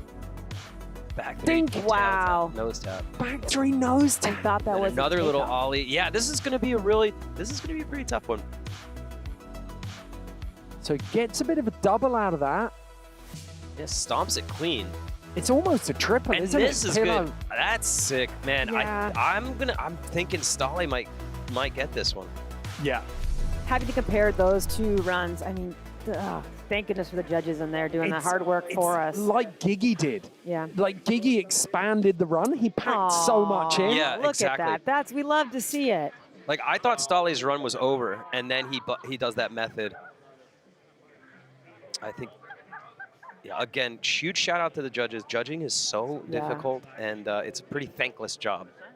Well, they're still deliberating. Yussi's got stress levels of like a Wall Street banker, hasn't he? You can see he's just he knows every decision is personal. Oh, man. And he's 2 beers deep. Every rider in the field's going to be at him tonight in the bar. So Jody, Leanne, Yussi, DCP, and Chad Otterstrom are judges. Yeah, and talk about you can't mess with that judging crew. I mean, what can you say? You can't. I mean, those are some of the most iconic. Why don't you go up there and do it? Those are some of the most iconic Yes. snowboarders ever to live who are judging them. So it's like those are their peers. It's pretty epic to see that. There's no controversy on their legitimacy. No, their combined years of experience, the amount of backcountry terrain that they could collectively guide the world through, unparalleled. And look at how much time they're taking, you know. And again, I almost like to see that because it's like they're really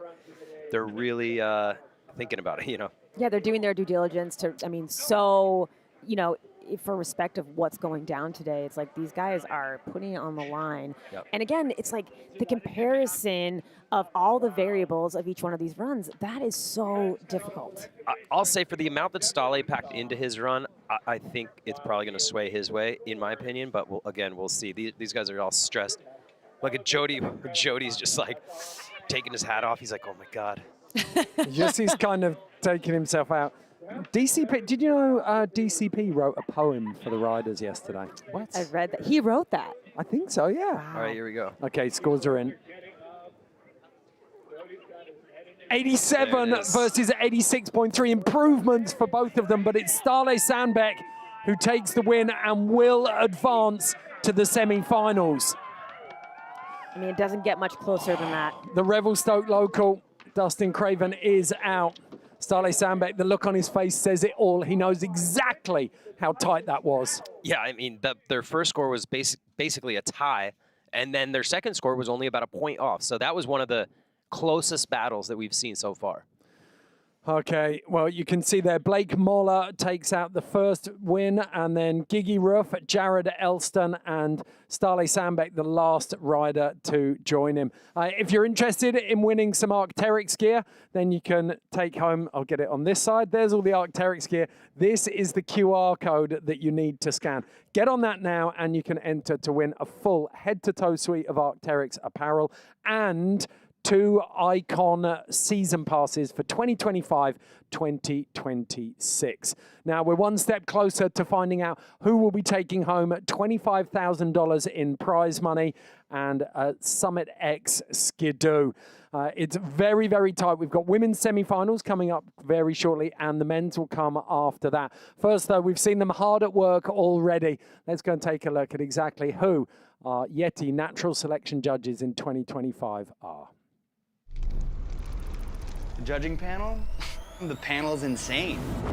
I came from halfpipe and then went to contest and then ended up doing filming. And that's what's cool to see here. A lot of these riders come from different backgrounds, and just seeing how they put it together, it's super cool. The last decade or so, I've been focusing on backcountry snowboarding. All the judges here have ridden this kind of terrain, so we know the difficulty level, and that helps. Since I have the opportunity to compete in this amazing contest format, I kind of have a little bit of an idea of what goes through the head of the competitor, the stress involved in picking the lines and knowing that maybe somebody's going to ride your line. Pretty honored to be on the other side. Compared to any other contest, it's the complete opposite. At NST, they're picking judges with experience in this type of terrain. 540s, 360s, 720s, off poppers, and powder. Judges here have done that in the past. I love all aspects of snowboarding, but I love POW the most. I look at NST riders different than any other contest I've ever been a part of or watched, because it's a community here of like-minded individuals that all value this culture and what amazing snowboarding should look like.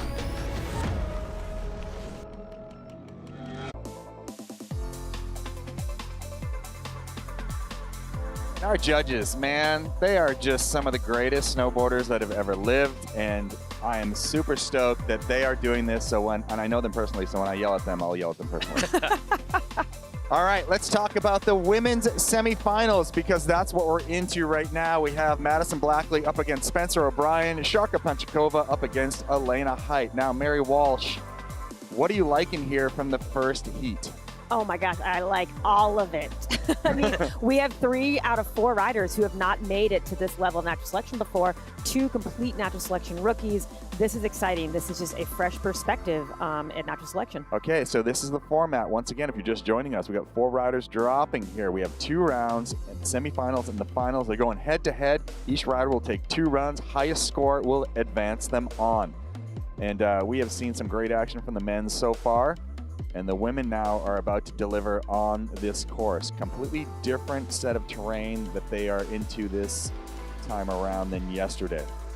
Elena Height being the one that we've been talking about having the advantage, Eddie, here with some of the bigger open terrain, but there's freestyle jumps up top. No, absolutely. And Madison Blackley, no stranger to freestyle riding. So, you know, she's got the tricks and can obviously put herself on the top of some big cliff lines. But yeah, as we were discussing yesterday, I mean, Elena puts herself onto some real scary faces. And again, the judges love to see that. And Spencer, too. Spencer's been to Alaska. She knows big terrain. Oh, yeah. Yeah, Spencer's really at home in the backcountry. I mean, this is tough. You haven't even started yet, and this is tough. And there we go, opening things up with a backflip, touches down, very nice. Nice wildcat. Kick things off. Looking for something over here in the fresh zone. It's nice to see so much fresh tracks, you know, and the snow looks so blower in there. Using those trees, getting into a kind of spicier zone right here. All right, Madison opening up. She's on top of something big right here. There we go. Thing is, you don't know how big the features are when you're rolling up on them. Yeah, that's what we were talking about earlier. You could come over to this, like that bowling ball effect, and all of a sudden you're on top of like a 40-foot cliff, and you're not sure how big. It could be a 10-foot cliff. You know what I mean? Surprise, 50-footers are not cool. Oh, here we go. Oh, okay. Oh, 180 okay. little bounce. Kind of getting bucked in the landing. Look at all that stuff over there that no one's even. Look at all that unused powder. Yeah. Someone should go over there and use that. Well, it's that wide open area sans trees that has made it just a little bit harder with the kind of in and out visibility. So Madison up top has that backflip. Kind of has that fall. Yeah, and one of the hardest things with low visibility is if you're in the air and you're coming down, if you don't have a distinction, it's almost like you're not quite sure where you're going to, like, when the ground is going to hit you. Sounds like Madison's choking on the powder. Wow. Stoke choke? I don't know. Yeah. Again, it's like Ed's saying, it's kind of like a marathon, so the... And it's exactly like you're saying, Eddie. It's like, I think about when you're riding in a resort on terrain that is not nearly as consequential as this. When light's flat, viz is a little bit iffy, you can come up on like a small bump and it can kind of throw you. So this is like a whole nother thing. Quick work of it, got to hang out. And now she's back. All right, straight back up to the top. Spencer O'Brien got her start in slopestyle, sporting that Arc'teryx gear. Getting the wipe down, the first of the ladies to give Liam Griffin a knuckle. Also got a nice view That's of why that. he's up there. He's just up there to knuckle people. Got to acknowledge Liam. Yeah, can't leave someone hanging when they're offering a knuckle. Okay, here we go, Spencer. She's directly in line here for this first kicker, the big Red Bull kicker right there. Yeah, and as we said, Spencer comes from huge background of freestyle riding. Switchback one. Okay, just kind of going down on that rotation a little bit, but picking it back up. I mean, high risk executing a switch backside one on the first day. Going back 3. Oh.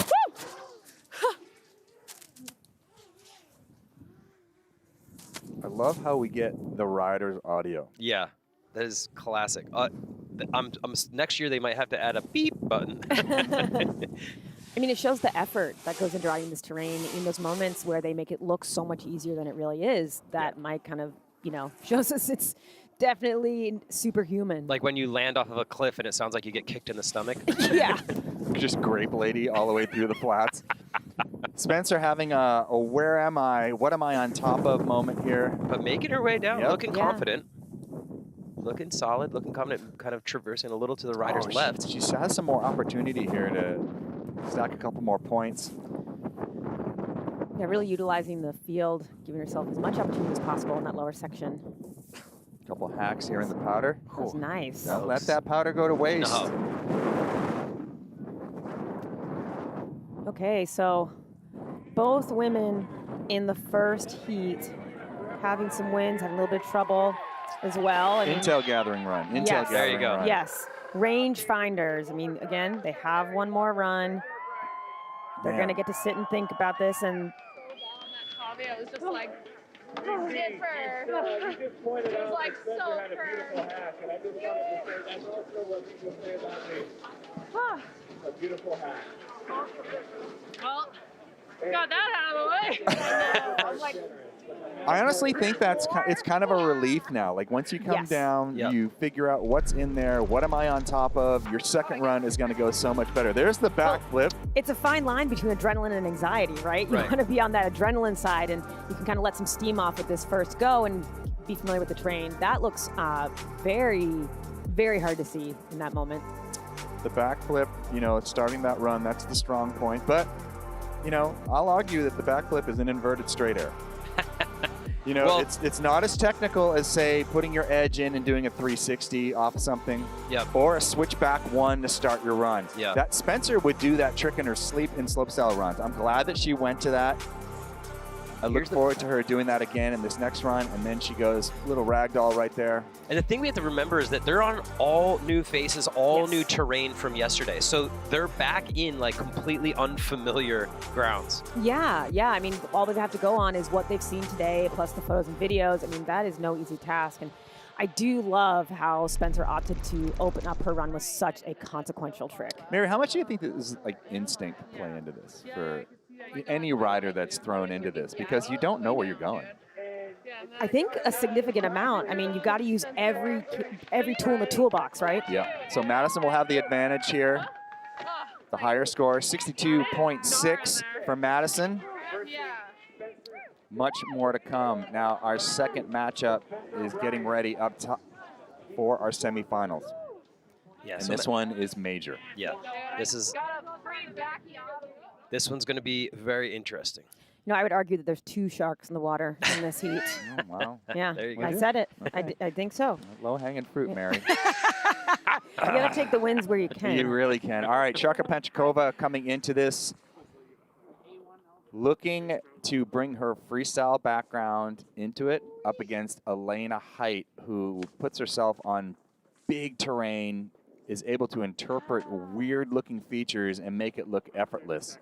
Yeah, we've talked a lot about losing where you are on the face, and I think Elena is one of those riders who is very comfortable and knows how to read lines, similar to Travis Rice. Like the way he reads mountains and can translate them to then riding down them after just a few glances is such a skill, and I do believe Elena has that. But again, Sharka, she is not to be underestimated. So here's what I predict, Mary. Correct me if I'm wrong. Sharka's going to hit the jumps up top here, and this is where she may have a slight advantage over Elena as far as tricks go. Yeah, she does have such a big freestyle background. There we go. Landing that big backflip, perfect. Perfectly. And as we could see with Madison Blackley, that her backflip went a long way. And we're going backside 360 right here. Oh, and she gets taken down, but she's back on her feet.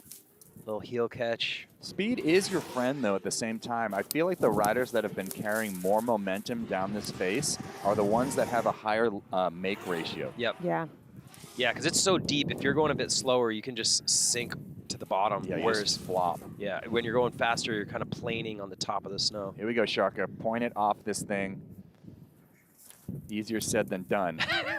I've seen her drop some cliffs in recent times at research and development, and she does not have a lot of fear that she won't act on. Yeah, Sharka is willing to take a hit. Nice. Wow. Oh, Stomped that it. was fantastic. When you are riding in a matchup against Elena Height, that is exactly what you need to do. Yeah. Pushing some turns And here. we were talking about reading lines. I think she put herself exactly where she wanted to be. Yeah. And laced it, little front one. Oh, gosh. Oh. a tree. I don't think the judges will count that. No, they're not going to count that. That's just a fun run out. So overall, solid starting off with that backflip.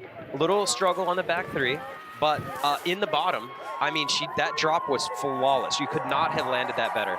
Listen to the crowd. Oh my God, I love it. I think that was really a banner run. I think she put a flag down that Elena is now going to have to answer to. I mean, that was a really, really solid run. And it's so interesting, too, because Sharka qualified through research and development after losing the duel. So, I mean, just really showing her prowess here with her showing. Sharka bringing home some souvenirs. 10 pounds of snow. Okay, so straight back up to the top here, Elena Height. Do you think Elena's going to traverse way over to where we saw Jared Elston go and, and Craven go earlier? That's a very good point. I mean, it wouldn't surprise me. Let's put it that way. My instinct says yes to that because I'm sure she wants to kind of lay down a hammer in the beginning, kind of like make her presence known. And like you were saying, Eddie, I fully agree that like Elena has such a sense of terrain and just finding her way in terrain she's not familiar with. You know what I will say too is an advantage, and it may seem superficial, but the fact that she's got that lime green Arc'teryx coat on, for the judges to be able to see what you're doing, it does help. Yeah. It really does help. Oh, here we go. Okay. Putting herself on top of this. Oh, little cross court. Little frontside air. Now she's, okay, so she is cutting over to where she can play to her strengths. There we go, method. It's a steep terrain littered with trees. And I will say those trees are going to help with visibility. So it is nice to get into the trees, although they do add a risk factor if you start cartwheeling down the slope. Don't worry, the tree will stop your momentum. Here we go. Just the turns making her way down to very decisive, Oh, very flowy. Nice. Yeah, putting herself in some steep terrain. But that, that's pretty pedestrian for what she is capable of. I'll tell you that. Oh, right shit, now. this is the similar Stale line. Look at that. Nice. Okay. I mean, she executed it really, really well. It wasn't quite as consequential as what we saw her ride yesterday, but that, I mean, we can't judge her against herself, No, really, right. It's like that was a solid line. And she stayed on her feet the entire way, no hesitation. Right. Kind of flowed the entire course. So it will be interesting. I think the advantage goes to Elena Height here. Yeah. I agree. And the intel that she just gathered from where she went is going to be devastating. Yeah. In for the next run. Yes, that's some intel, too, on how the snow is reacting with each turn. I mean, yeah, that's worrisome. Worrisome behavior right there.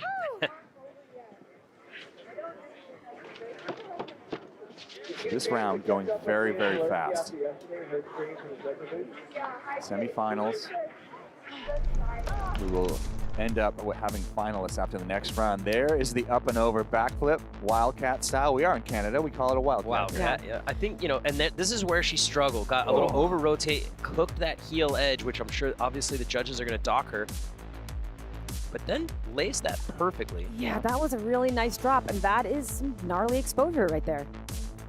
And that's beautiful turn. So she basically had a strong start and a strong finish and a little bobble in the middle. Now Elena, on the other hand, kind of cruised the whole course smooth with speed and confidence. Look at this, just that was method. Decent size in the trees. Oh yeah. And then again, she kind of, after this bottom line, she had enough experience to be able to cut riders right and pop off the same little zone that Stale did earlier, right here. I do think that Elena, there's way more gas in the tank as far as what she is capable of. Yeah, I feel like watching Elena right now is watching a lion kind of circle the perimeter of a wildebeest herd right now. Like, she's going to strike, and she's getting there, but she has not let it loose yet. Yeah, I think she has some more in her tank, but I do think she's going to squeak this one. Elena Height with the advantage, 79 to 77. So Elena Height's going to go back up, probably go back in that same zone. Maybe grab that drone that went down a little while ago. Has anyone checked on that drone? I really think that her lack of hesitation, her flow through that, she hit, so many different features at the top. I think that really plays to her advantage. It's just that overall full pull and ability. Elena's got a lot of experience in the bib. So we're going to head straight back up to the top and drop Madison Blackley against Spencer O'Brien for their second runs. But so far, this venue, completely different than yesterday. Yesterday was all about, perfectly set up kind of parky features in the backcountry. This is more like, okay, we're going to give you one to jump off of, and then it's choose your line. Yeah, that classic route finding adventure that is natural selection. Yeah, and like we said, the judges are obviously going to reward you for doing some technical tricks at the top, but I think everybody knows, like, they want to see them on exposed terrain on those scary steep faces, because after all, this is like the natural selection. This is they want to see you get into the gnar.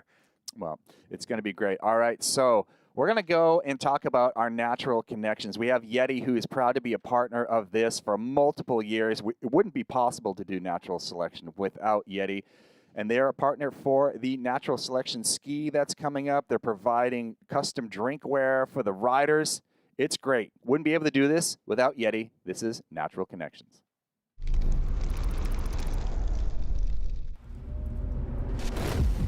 In British Columbia, water is more than a force of nature. It's the pulse of the land. Revelstoke is nestled in the Selkirk Mountains. Fueled by deep snowpacks and heavy rains, this range creates the conditions for one of the rarest ecosystems on the planet, the inland temperate rainforest. The annual precipitation here falls below the average of what defines a rainforest. However, winter makes the difference.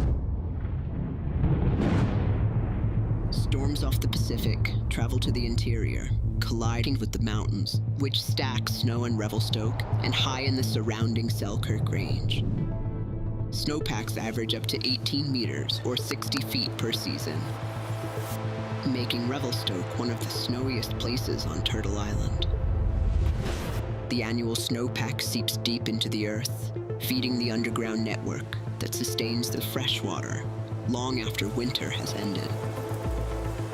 Snow is the magical element that keeps the ancient rainforest alive. The Columbia River system collects the runoff that the land surrenders and returns it to the Pacific Ocean to begin again. Here in British Columbia, the movement of the water doesn't just shape the landscape, it powers the region. Hydroelectricity generates more than 80% of British Columbia's energy. This cycle is a connection between mountains and communities. It carves canyons, sustains forests, and fuels cities. Water doesn't just move through the landscape, it shapes it.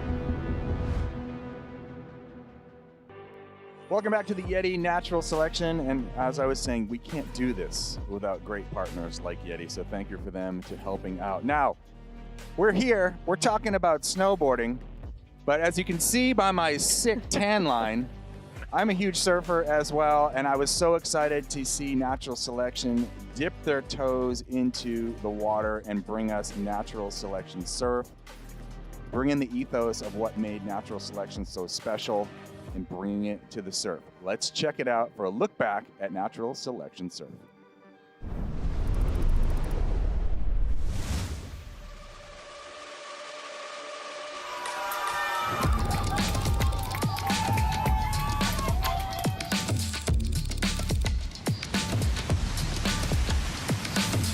These type of conditions and swells, it's something special. I'm just stoked to be here and can't wait to see what happens in the next couple days. We're all getting a chance to do what we love doing, which is showing our art form in surfing.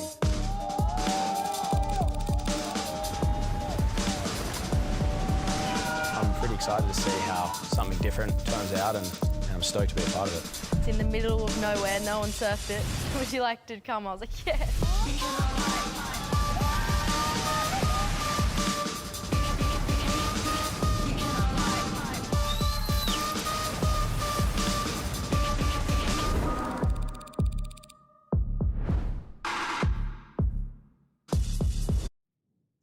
Boom, Natural Selection surf. It is great to see people that you don't normally see in the CT. Eitan Osborne, where are you going to see him in a contest? It's awesome. Check it out, Natural Selection surf. We are back here in the women's semifinals for run number 2. Straight back up to the top of this intimidating venue. Madison Blackley will drop first up against Spencer O'Brien. Madison has the advantage now going into run number 2. gathered some intel. They know what's in store for them. And the light right now, Mary, looks like it's pretty decent. Yeah, it does. It looks significantly nicer than it did earlier. And that's going to help both of these women because, of course, as you said, they had range-finding runs. They both, had solid elements in each of their drops, but now they've got a little more familiarity with this previously unknown terrain, and they can let loose even more. Yeah, and again, we were saying that first run, it's the first time they've gone down that slope. So they have a little bit better lay of the land, and I do suspect that Spencer is going to try to come back and stomp that run. Mm-hmm. I think so too, and it's like you watch the body language when they drop in on the second run compared to the first. Every competitor that's in this, everyone seems more relaxed, more like kind of bouncy with their riding. So less rigidity, because this course is all about having flow, and you need to be a noodle going down through some of these features. I really like this matchup because both Madison and Spencer have the last couple of years been putting their time in the backcountry, and it really shows. Their footage, every year just keeps building on itself. Really, really exciting to watch. Here we go, up and over, inverted straight air, big one. There it is, the Wildcat. Puts down the landing gear very nicely as she heads into that rider's right area, putting herself into some spicy arenas. Half cab. It's a switch 180 right there off of that little mushroom. Trying to line up similar line than she had on run number 1. On top of this exposure right here, look at this. It's so blind, just the way it rolls away. You feel like you're going to land in the valley if you just take any speed off. That's all you see is the valley floor. And Madison, of course, she hails from Utah, so she spends a lot of time riding places like Brighton Resort, which is known for its consequential cliffs. So this is terrain that she is, relatively comfortable in. Opening up a little bit of a new area for her. Yeah, as you can see, she's kind of scoping it.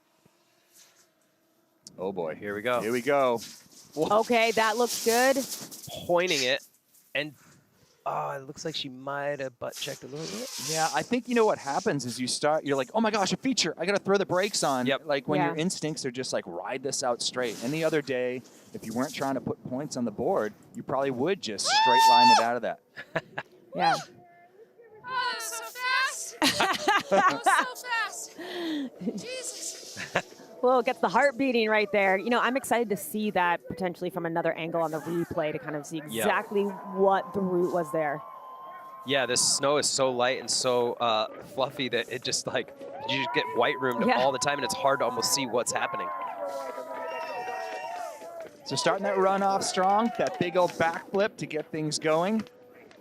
But I'll tell you, the way to wow judges, besides money, is you need to start strong with a big banger, and you need to end with a banger. Yeah. So if there's one piece of advice for any of these riders, you've got to find a feature at the bottom to put that exclamation point on your run. Capital the start of the sentence and put an exclamation point on the end. When in doubt, that's right, run it out. When in doubt, run it out. Quote from Jeff Pensiero. I thought that was a homeless man from Revelstoke. Oh, they let anybody up here. Jeff Pensiero, obviously owner of Baldface. A lot of these people have gotten their starts at Baldface Ride and Pow. Okay, so there we go. See the Wildcat up at top, and then we have the half cab off of that little spot. And here's what we really want to see is kind of what went down on this line. In her outrun, she goes, that was so fast. That was so fast. I really have a feeling she saw those two kickers.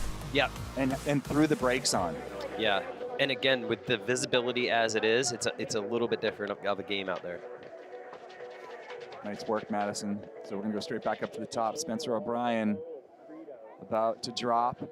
Arc'teryx rider.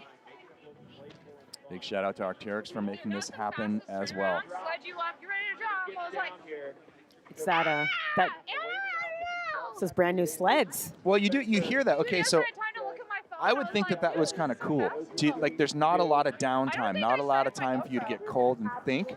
I would, personally, I would rather be straight back up and into it once again. Yes. damn. Yeah, because it's so much about the mental game, and if you have too much downtime, it's hard to stay in that zone. All right, we're going to go to the top of the course. Hannah Beeman, what is your vibe?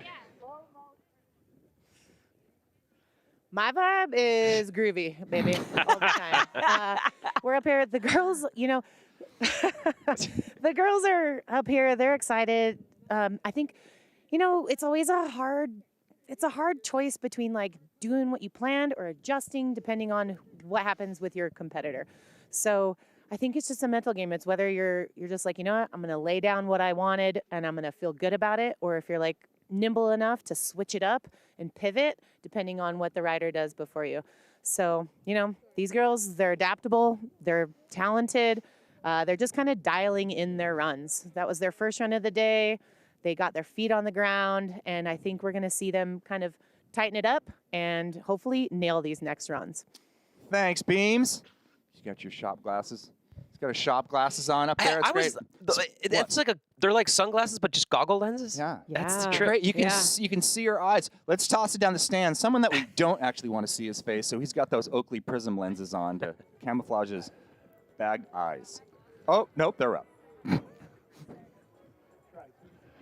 Well, sorry, Todd. It's my face you're going to have to suffer, and I'm sorry to all of the people watching at home, but we are at the bottom.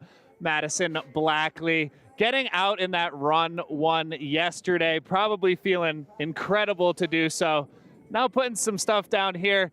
I mean, as someone who kind of came into this NST rookie, and now you've moved on to day 2, I know that you are someone who has been so dedicated to this contest and the mental strength that it takes. How does it feel to be where you are now?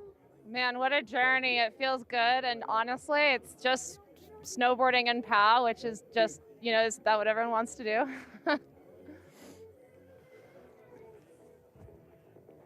The answer is yes. Yeah, the answer yeah, is yes. She's Matt. totally Yes, correct. Yes, we all want to do that. There was no need to respond because we all want to do that all the time. Super. I mean, look, if you have the chance to compete in this contest, and we're all sitting here on this couch, we are armchair competitors. I'm looking at these features and thinking like what I would do, and the reality is something completely different. And too, worth noting that all these riders today, if you made it to finals day, you've already punched your ticket for next year's natural selection. So, Booyah. You're playing the long game. You're like, I'm coming back. Here we go. Spencer O'Brien getting ready to drop. She had a little bit of trouble on her switch backside 180. You could hear the audible as she went into that too. She kind of hooked up in the deep snow and she was like, oh, and then you try to just force it to happen. I think she's going to take a different line into it this time and nail it. Yeah, Todd, to echo what you said, it's so easy to sit back and watch this on your TV or your computer or your phone or whatever and be like, well, why didn't they drop that? Or why didn't they do that? Like, I would have done this. And the answer is, you most likely would not, because when you are there in person, you're on the top of some of these faces. It is such a different game. Okay, she's dropping in regular. There we go. Going back 3, and she nails it. Big one, carrying a ton of speed. Oh, beautiful toe side turn right there. That was a celebration for executed back 3. And now picking her way kind of toward that similar terrain, that consequential line. There's a couple booters down there. If you can kind of nail this upper line and keep it tight, you have access to, like we were saying, that exclamation point. Yeah, Spencer. Yeah, that top section is going to put the pressure onto Madison right now as she comes down on this last part of the course, the lower part of the course. Oh, white room. All right, sitting down a little bit just before this. Still though, it wasn't technically a fall. It was No. a stop. There we go. Oh, Spencer. nice. Now she still has access to some more features down here as well. There we go. Okay. So advantage, I would say, goes to Spencer O'Brien on Yeah. run number 2. We're just going to have to see how those scores stack up against each other. That 3 at the top though was really Huge. well executed. Huge. And then the train at the bottom, even with pausing, I think that's going to be high. On the top of the cliff, I kicked the tree with my tail. Oh my god! Oh, it started to break, and I was like, oh no! Oh my gosh, dude. All right, let's check this recap. Look at that big old backflip. Now the top 2 moves, we're going to have to look at these back to back and see who has the advantage there. That's that straight line at the top. That's so steep. Yeah, the straight line point is almost like, if you had to shoot right there, just pointing it all the way through. But I do feel like Spencer's bottom of her run was just perhaps a little bit more consequential. Nice back 3 and then beelining. I think she almost wanted to go a little bit to rider's right and got off path. But look at that, solid drop. And before that solid drop, she was doing some toe turns in very, very steep terrain, which is, again, high consequence, which is what the judges like to see. So, yeah, I mean, I think Spencer might... Tight match, though, for sure. Yep. All right, so Spencer O'Brien with the 78.6 will be moving on to the final. We have our first finalist here in the women's YETI natural selection.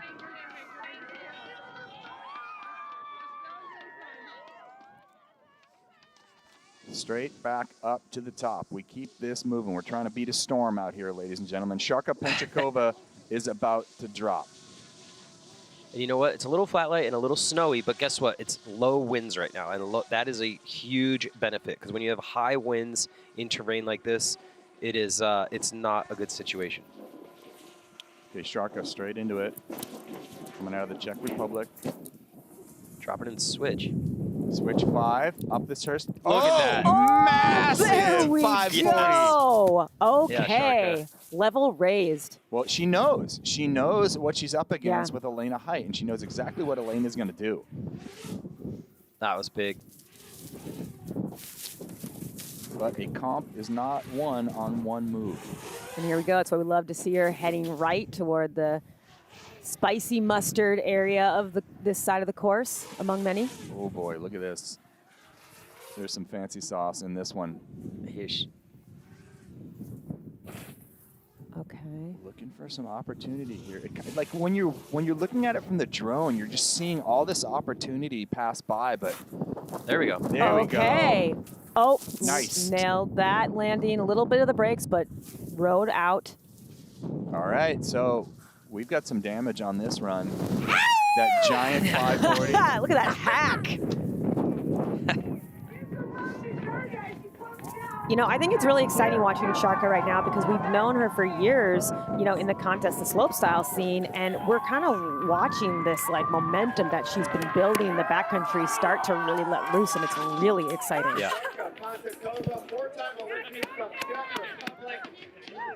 Amazing run there. Look at the smile on her face. I mean, That was sick. That was so sick. Up top. I can't wait until we get the replays, but before we get that, we're going to head up and watch where Elena Height goes on this next run. Yeah. So what do you think? Like, as far as judges go, I mean, you've got that one big starter move, and it's Thanks everybody for watching. arguably the gnarliest move thrown as far as airtime trick goes. I think that was one of the most impressive tricks we saw on the first feature, for sure. Right here, look at this. Getting corked and big. stomping it like as good as you can. Kind of, you know, butt checks to low, but that was like past the landing, I would say. That was almost like a reaction to, oh my gosh, I'm going 1,000 miles an hour into some trees. Yeah, and that angle shows how steep that is right there. I mean, and you think about this is her first showing in natural selection. This is kind of what she's bringing to the table. This, again, is like a bit of a precursor of what we can expect from her, you know, if she makes it into finals in future iterations down the line. I mean, there's just a lot of momentum with Sharka right now. Solid goggle tan. Yeah, it's so exciting watching her in this kind of terrain, and it's the same way that, like, you know, during the first year's natural selection scene, Elena explode into the backcountry was so exciting and still is. Like, you know, just this platform is huge. All right, Elena Height will now be dropping. We saw where she went on her first run. She's the most at home in, as Mary says, that spicy terrain, the stuff that makes you hesitate. Yeah. But that is her strength. She does not hesitate in the steeper exposed terrain. Hesitation or, like, you know, gentle weeping, whatever, you know, whatever you prefer. Thumb sucking, yeah, whatever. But I think when you put Elena into moments like this that blend that, you know, fierce competition mindset that she has utilized and been tapping into from a very young age and into these mountains. I mean, she grew up riding in Tahoe. This is in her blood. Yep. She just turns into another mode. All right, well, here she goes as she drops in here. Already the recipient of the BOA Dialed In Award from this morning. A little bit of a butt check on the front side 360. Gigantic transfer. Over the gap. First rider to do that. So over here. Making her way to rider's left, which is going to put her into some very steep terrain. but small bobble at the top, so she is going to want to redeem herself down in this zone. But if anyone can do it, it's Elena. Look at this double line. Boink. Nice. Boink. Okay. Boink. Triple. Wow. Oh, ooh. Looked like Body she check. Yeah. kind of fell in a bit of a hole there. Oh boy. Oh, So, man, I the mean, nail biting begins. I'm going to say that Sharka For got this, that round. For this round. That round. Yeah. I'm not saying, I don't know what her score will be, but I know I think Shark is going to take this round. And they were tight. There's not even 2 points. There's 1.4 separating them from that first run. Yeah, this So is going to that's- be interesting to see how this shakes out. Not a lot of breathing room on either side right now. Score from the first run, so it has the advantage. Sharka definitely put down a run that challenges that though. And now it's in the hands of the judges. Travis, one more time, take us through that. Okay, here we go. Let's check out this recap. Straight away, Sharka with the big 540 dips that shoulder, using her slope style prowess, putting it on display. Yeah, with the 5 and then this ender here. Yeah. Staying on her feet, keeping it clean. You know, I think that's gonna, for this run, I think it will take Elena. Now, Elena did gap over that. That is so super scary. So, but like you said, Todd, you know, you want to start strong and finish strong, and unfortunately, she went down on this line, the very technical line, into that hole, kind of. It looks like just enough where there's a little bit of a pause, but how much will the judges dock for that? So we're going to go to Elena's, more likely than not, Elena's first run score, and how will that match up against Sharka's 540 and that cliff drop. So Sharka's got to come up higher than a 79. Oh, so close. Oh my gosh, Elena Height takes that round by virtue of run number 1. So our final is set. Spencer O'Brien will face off with Elena Height for the women's YETI Natural Selection final. Oh boy, we are set up for a match. Yeah, that's a match of all matches right there. Oh, look at these hugs at the bottom. I love it. The two veterans. Yeah. I mean, they were competing alongside each other. We had Spencer in slopestyle. Elena was riding pipe at that point. Both going to the Olympics for 2 different events completely. And here they are meeting in the backcountry at this ultimate proving ground. And teammates, Arc'teryx teammates now, riding in the go. backcountry. I mean, yeah, that's a heck of a match. All right, it looks like we're setting up to set up with Stan. Stan's with Elena. Hey, Elena. Hey, Stan. Elena, so incredible to watch that, especially after that performance yesterday. I've actually made an official bid to change that hit that you had to the height meter. And it's got to feel good to pull through into finals. Talk us through what you were going into after seeing Sharka land that 5. Yeah, you know, Sharka is such a strong rider, and it's been such a pleasure to see her ride here. And so I did that Cap 5, and I was like, well, I better hit that jump. And, you know, the Viz is really tough today. So just kind of picking your way down. I ended up on top of a triple line I didn't really think I was on. So just a lot of freestyling here. Well, you handled it like a champion, made it all the way to finals where you'll be taking on Spencer O'Brien. Such a cool matchup. Great luck to you. Thank you, Stan. Yeah, Elena Height. She's been in this situation before. You know, will we see a repeat? Elena Height going home with it again. Yeah, I mean, she is such a fierce competitor, and that, as we said, combination with her ability to read terrain, just like she said, she wasn't expecting to be on top of that 3-pack, and yet she just makes it look like she was planning it the whole time. Yeah, and, you know, the theme that we've been talking about, you know, over the days here is like building momentum, right? And alongside that comes with the constant progression of snowboarding. Let's take a little piece. Let's talk about a little piece of that here. Right now.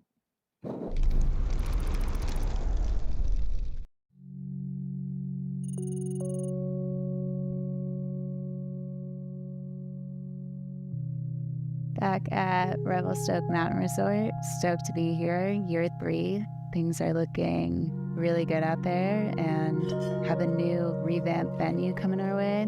Really excited to be here.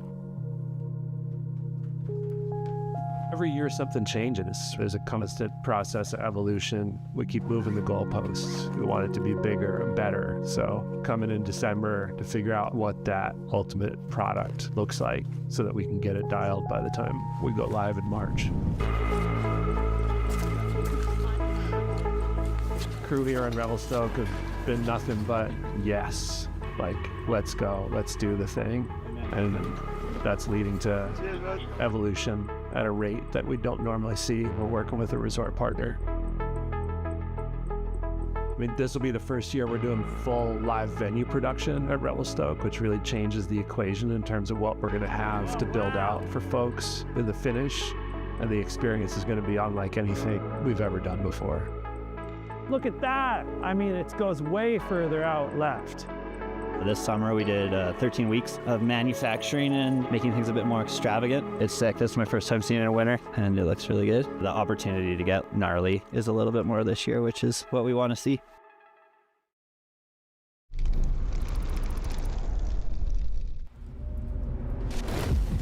In British Columbia, water is more than a force of nature. It's the pulse of the land. Revelstoke is nestled in the Selkirk Mountains. Fueled by deep snowpacks and heavy rains, this range creates the conditions for one of the rarest ecosystems on the planet, the inland temperate rainforest. The annual precipitation here falls below the average of what defines a rainforest. However, winter makes the difference. Storms off the Pacific travel to the interior, colliding with the mountains, which stack snow in Revelstoke and high in the surrounding Selkirk Range. Snowpacks average up to 18 meters or 60 feet per season, making Revelstoke one of the snowiest places on Turtle Island. The annual snowpack seeps deep into the earth, feeding the underground network that sustains the fresh water long after winter has ended. Snow is the magical element that keeps the ancient rainforest alive. The Columbia River system collects the runoff that the land surrenders and returns it to the Pacific Ocean to begin again. Here in British Columbia, the movement of the water doesn't just shape the landscape, it powers the region. Hydroelectricity generates more than 80% of British Columbia's energy. This cycle is a connection between mountains and communities. It carves canyons, sustains forests, and fuels cities. Water doesn't just move through the landscape, it shapes it.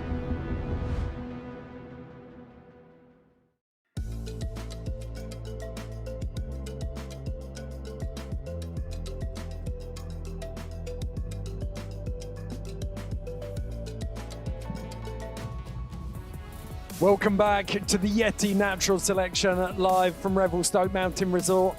In the southwest corner of the side country, you will find Montana Bowl, and this is the selector venue. We got into the west side of this zone yesterday. Now it is the turn of the east side of the zone for finals.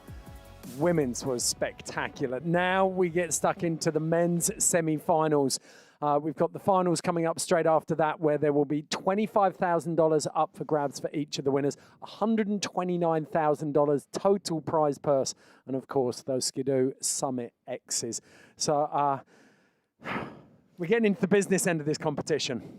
Yeah, I mean, I think one thing Hannah mentioned that's really important is she was like, we thought that some of these lines were going to be saved for the finals, and people were already going to them in the semi-finals, and in the qualifiers. So I think that already shows the level that these riders are at. They're like, every run is essentially a finals run. Yes. Okay, let's take a look at the brackets in the men's. So from the first round, it was Blake Moller and Gigi Ruff who made it through. And then it's Stale Sandbeck going toe-to-toe with Jared Elston. So who do you fancy out of these? I feel like there's nothing to pick between the first two. Blake and Gigi both on a roll. Look like they're enjoying that. If any, I think Stale has slightly the upper hand in terms of what we've seen so far, but Jared's got the potential to get into some of those big lines. Well, it's like you said, we were talking about before. Stale probably has a little bit more of the tech upper trick section maybe on lock, but Jared is going to put himself onto more precarious slopes. But he's had two chances to do that, and he didn't go there. No, but maybe he's waiting It could till be this moment. Maybe That's a brave thing to do. Okay, up at the top, Gigi Roof, big, deep breath there. So Blake Moller stood just behind him there. Look at that custom NST arbor board behind him. Wow, is that the rain? Wow, that's beautiful. That is the rain, actually. It's the Arbor Rain, designed in collaboration with Pat Moore. There we go. Someone very clearly telling Gigi that he had an icicle hanging out of his nose there. I'm really pleased someone did that for him. So these are our two. We've got one of the most recognizable veterans in the game, Gigi Roof, going up against one of the emerging faces on natural selection in 2025, Blake Moller. Note the age difference. Gigi 43, Blake 24. Very close. You know, very similar slang terms. That's similar generations. Okay. Okay, the improv king right here. Wow. Big. Oh, Just getting hung up on the other side of that tree right there on that Just tree. drifting way too far left off that. He was looking for a fresh bit of snow, but he ended up in the well. Yeah, and I don't think he wanted to go be where he is right now either. Switch back one. Oh, that was nice. Lovely. And again, I mean, I think the majority of this competition, it favors the riders who can think on their toes, because the chances of you getting off of your line are highly more likely than you not getting off your line. Okay, he's coming all the way across here on top of that cliff we saw Sharka on before.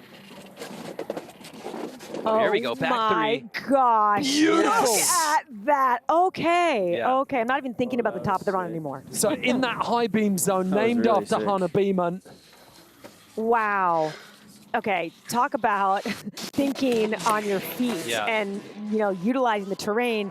That was just archetypal of, you know, of a beautiful second half right there. So Nils Minnick pulled off the exact, he pulled a 3 in there, and we saw what that did for him, delivered him straight into the finals in Selkirk Tangiers last year. And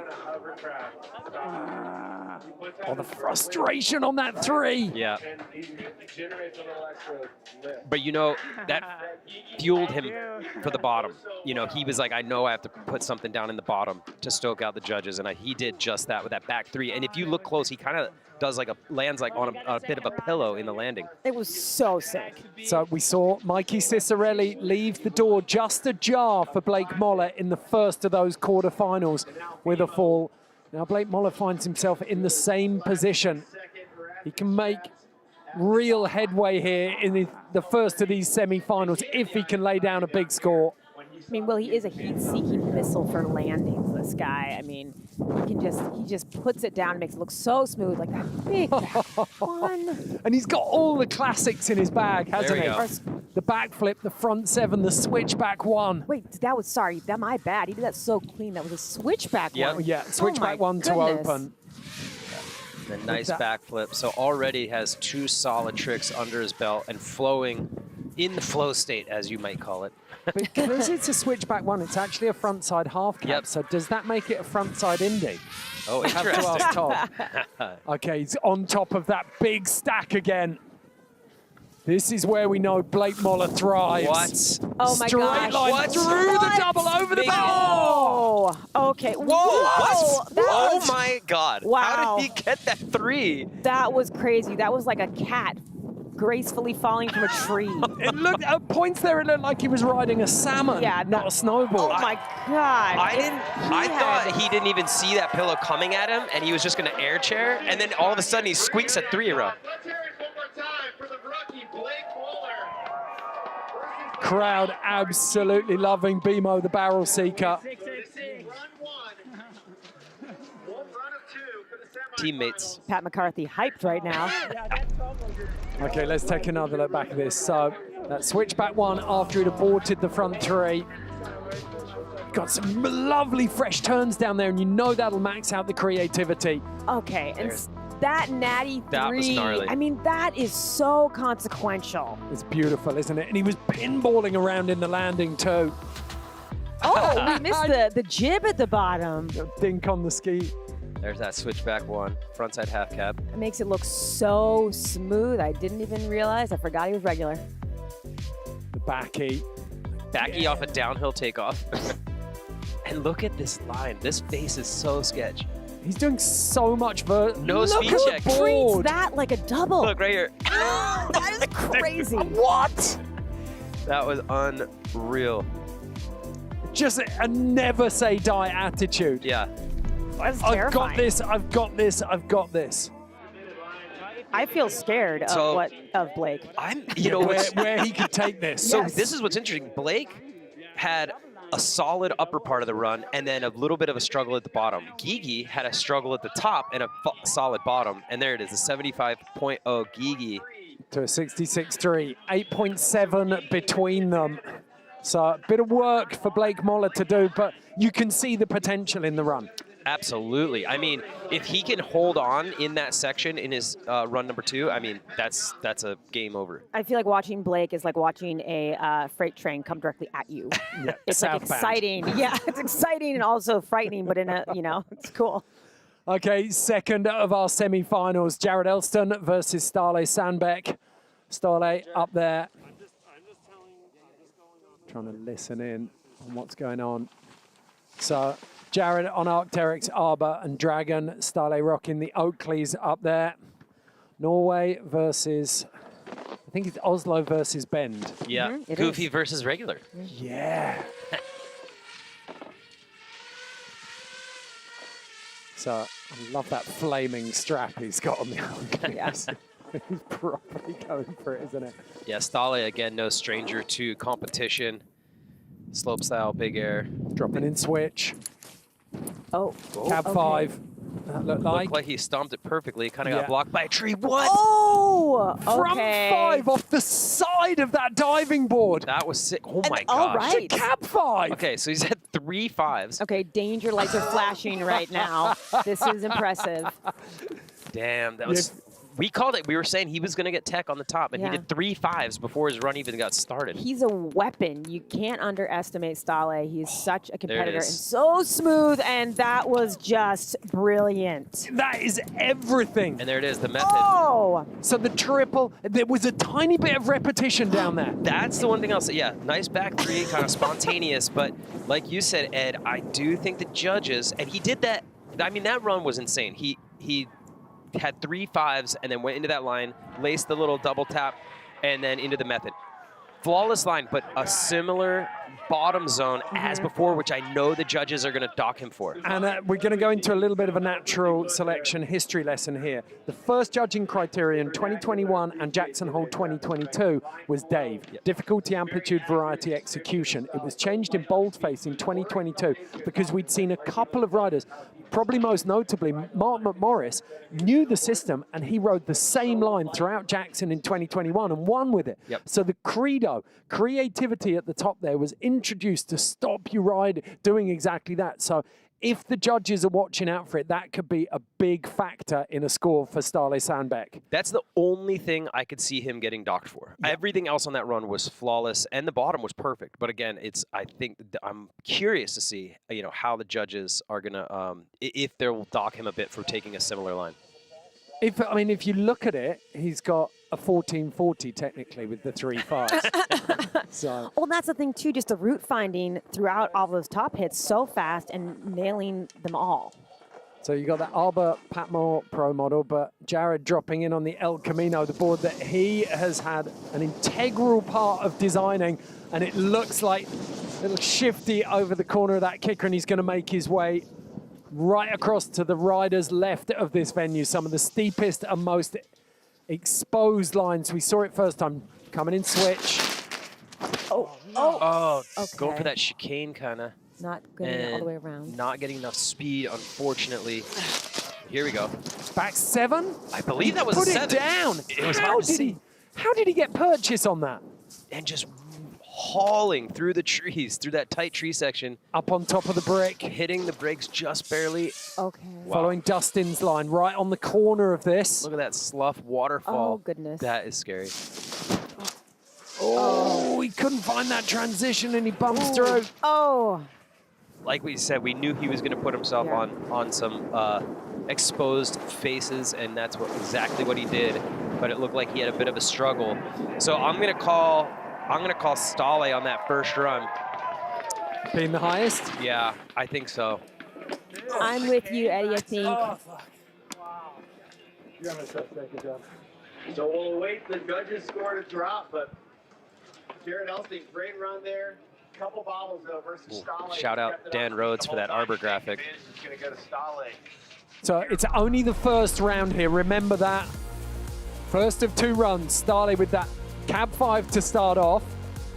I think one of the things From about 5. Stale's sick. run is that his route finding, that top section, he had no hesitation to seem to understand exactly where he was going. Yeah, he knew, he'd linked together all of those features in his mind long before he got there, hadn't he? Yeah, I mean, especially watching that again, he actually almost ollied up to that side hit where he did the corked front 5. I mean, oh, but look at that 7. That was so gnarly. That angle is really shows it so much better. Just going straight line through the trees. God, and look at how sketchy that is. That. See, that was got a little hung up there. Oh, man. Maybe I Okay. thought he was going to try and nose over and find a bit more transition where he stalled, but actually did want to be on that lump, didn't he, just to kill the speed? Yep. Otherwise, you're out into the flat. So steep there. Apologies, Jared.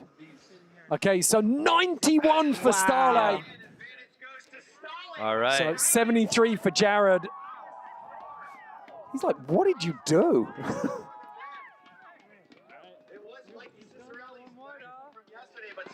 With the 91. And Jared really has got his work done out for him. Dang, a 91. That is going to be hard to trump. That is a massive statement from not just Stale, but from the judges as well. I really think that top part that he handled so deftly, I mean, he really kind of just showed this tenacity up there that had no hesitation. Yeah, he was so clear. And, we were talking about how the judges, with Stale taking his similar run before, apparently didn't matter at all, Yeah.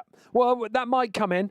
Okay, we've got one of these. If you don't know what it is a transceiver. You use it in an avalanche. It's made by Mammoth, and they are supporting us in all of our snow safety efforts up on site. Check this out. It'll get you up to speed.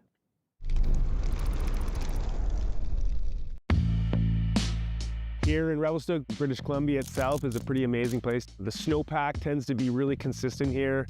We get a lot of snowfall. Usually our avalanche cycles last a certain amount of time and then clear up, and we get periods of really good stability and low hazard. I chose to live here because of just the consistent snowfalls, the amazing tree skiing, the amazing alpine. It's just kind of got it all. It's a really unique place to live, to be a skier, snowboarder, splitboarder, whatever you want. This is the backcountry. Just because we're accessed it from the ski hill, this is still the backcountry. The second you step outside that boundary, it's uncontrolled and you are in the backcountry. We're with the NST production crew. One of the goals is to refresh on some of our avalanche search and rescue techniques. A little bit of transceiver work, a little bit of probing, a little bit of shoveling, a little bit of talk about how to manage an injury. Say someone was to get hurt with a toboggan, how to get them out, communications, just the whole gamut. Everyone who's out here today is kind of our core crew, people I'm going to be spending a lot of time in the backcountry with this season. So making sure we're all on the same page is super important to going into the season with confidence.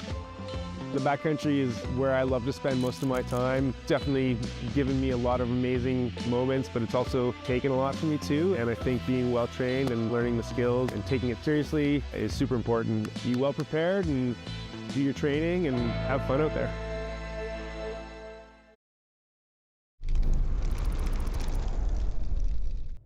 Nature isn't just our playground, it's part of us. Across the mighty continent many call Turtle Island, every slope, every tree, and every breath ties us together.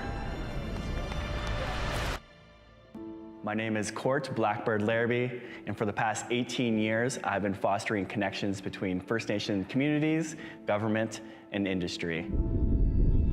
Turtle Island is a name many Indigenous use for North America. Nations like the Anishinaabe, Mohawk, Lenape, and Lakota all share stories on how the land was formed on the back of a great turtle. In these creation stories, the world was once covered in water. The animals worked together, diving deep and collecting a bit of earth to place on the back of a mighty turtle, creating the foundation for the land we live on today. The turtle symbolizes balance, cooperation, strength, and our deep connection to nature. Calling this place Turtle Island reminds us of its ancient history and our shared journey together. It teaches us to live in balance with the land, honoring its life and our deep connection to it, and a reminder that we are all one.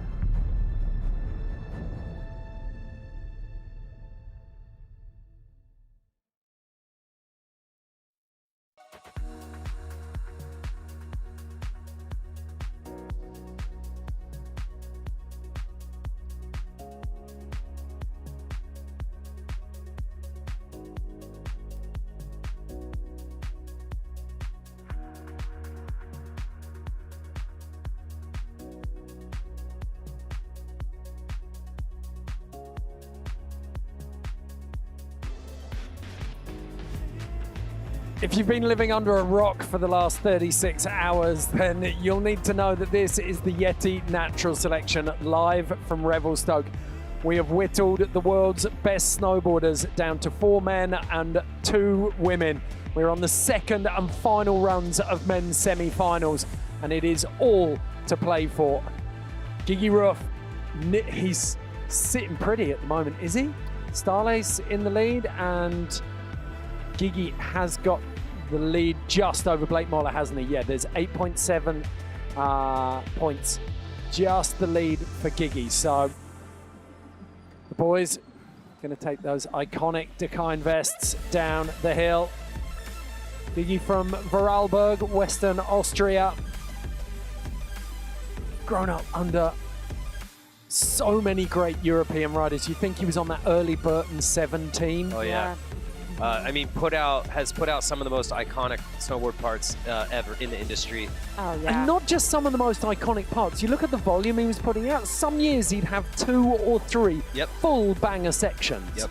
It was a phenomenal work rate. He has that classic air chair, one of the biggest airs to slams ever in Alaska, where he kind of comes down straight lining and sends it off a wind lip and probably goes about 140 feet. I actually went to Alaska with Gigi, Justin Hosneck and Blair Habernick, and I watched Gigi tear Haynes to pieces. It was a thing of truly unbelievable, because Justin said, I stay wide on everything because you really don't know what he's going to do. Yeah. That must have been like watching dreamboarding in person. Yeah.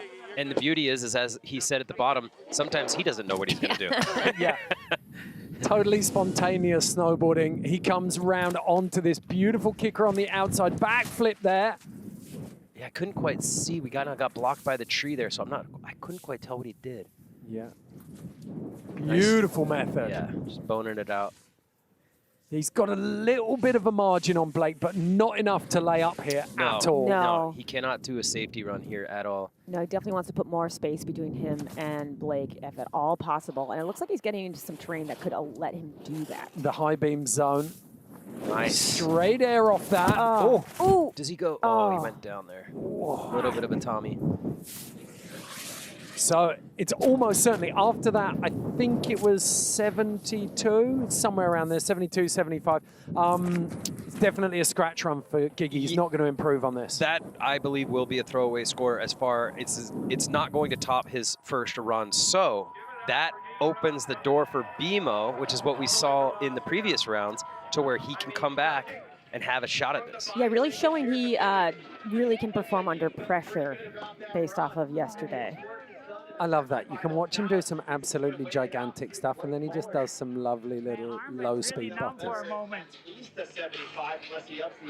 My arm went really numb for a moment. But another rad. But it feels okay. I don't think I. Okay. Sounds like he might have smacked his arm on his leg or something. He said it went numb, but he said he's okay. That would definitely explain what happened. I'm imagining it happened up top, potentially. Okay, Blake Moller riding that Hillside Project Louis board. It's like a tapered twin, but it's got so much pop in it. Super, super steep. Switchback side 5. He loved that switchback 1 in the first run, so he ramps it up to a switchback 5. Okay, that backflip we've seen him throw just laid out, lands it square. It is so casual, isn't it? Super tech, and yet the style is immaculate. This is setting up to be a dangerous line from Bimo. And it's wild that Bimo is almost 20 years younger than Gigi, which is so hard to believe. Using Starlay's line there. Wow. My God. He saw that 91 for Starlay. Okay. So he's gone in and said, you know what, I can put some tech freestyle up top and I can use that triple down the bottom. Yeah. That is really smart riding. You know, Blake is really freaking me out. I just feel like we're watching the tip of the iceberg of what this guy is capable of, and he is just coming through. That was one of the most high-speed lines we have seen of the entire competition, including yesterday. That he was probably doing close to 50, 55 miles an hour there. Crunch time now. And he's second so- runs of the semi-final. And Blake Moller's put down a scorcher. And we saw a very similar line from Starlay Sandbeck for the highest score so far, a 91. Yeah. And since this is in Canada, I should correct myself. I think he was doing about 70 kilometers an hour. That was a really good conversion. Very good. Oh my God, that's what we couldn't see that first run. Like back rodeo 5. Wow. Oh, so unlucky. Then he came off the side of that hit. Oh, that's where he went that's down. where he got his arm, wasn't it? Got ragdoll. Oh, you could see him banging his hand like, Yeah, he's like, I can't wait. feel it. Yeah. Oh, goodness. So here we go. Let's watch this. Switchback 5, flawless. With landed that tuck knee grab as well. So sick. And then look at Wow. this line. Look how fast he's going, coming out of this. That is a brilliant angle. It shows you the gradient and the fact that he aired into the top of it. Yeah. Yeah, it's really cool when you get to see different angles because it really can put it into perspective. Some angles make it look a little mellower, and then some are like, show actually how gnarly it is. Unit. Thank you, bro. You too. So fun riding. 81 versus 75. Blake Moller takes it Wow. in the first of our semi-finals. Gigi Roof, 2013 Ultra Natural champion, will still be top 4 here in Revelstoke. Getting the hugs. Harrison Gordon, background props right there. Yeah, big shouts to Harrison Gordon. And there's Mia Lamson also. Epic individuals in the crowd today. Full crew. Severin van der Meer as well, knocked out yesterday. Disappointment for him. But now we come into the second of our semi-finals. Jared Elston is on the ropes here. Jared's going to need something big. What does Starlay do? Biggest score of the day so far. You can't see him laying up, can you? Is he No. going to go and No. do some data gathering in the far left zones? No, I think he's got to punch it to the floor again in this. You know, you can't, there's no time for data gathering when Jared Elston's at your heels. What I am curious about is will he take that same line towards the bottom? Because I can't imagine him, he can't do it any better than he already did. So I feel like he's going to switch it up. He doesn't have a lot to lose at this point because he has a 91 on the board. I think what we're seeing in Starlay and Blake's riding is really good strategic riding, where you're getting rangefinders all the time. Yep. They're gathering data. There it is. Oh. Beautiful switchback 5. So Starley liked what he saw from Blake. There it is. Oh, crippler almost. He's creating a transition, isn't he? Look at the tree just He just exploded. He's added some great definition to the landing for exactly. everyone who comes after him. a couple pine needles, but yeah, just kind of crippler into the tree. So now, he is going to, Yeah, it looks like he's going out a bit further left. Yeah, it looks like he's trying to switch it up a bit, which makes sense to me.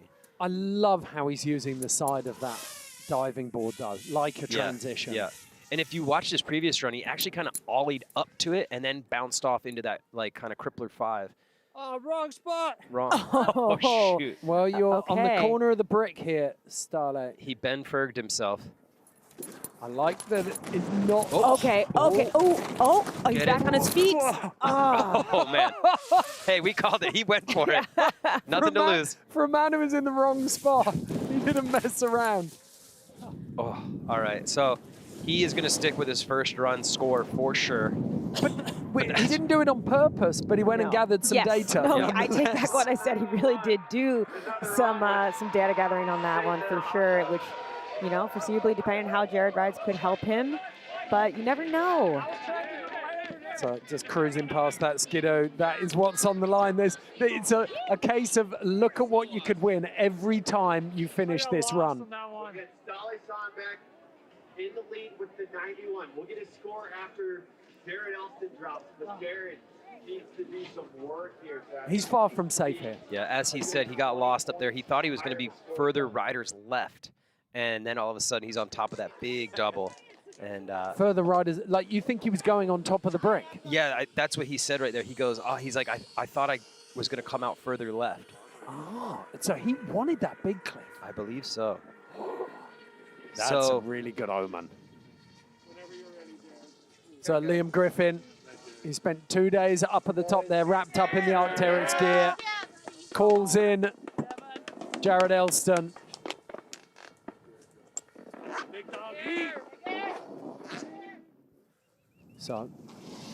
So Jared has to put up a big score right here if he's going to advance. Off the side there, are we going to see the chicane again, or is he going to go pole jam? No, passing the Dustin's middle finger.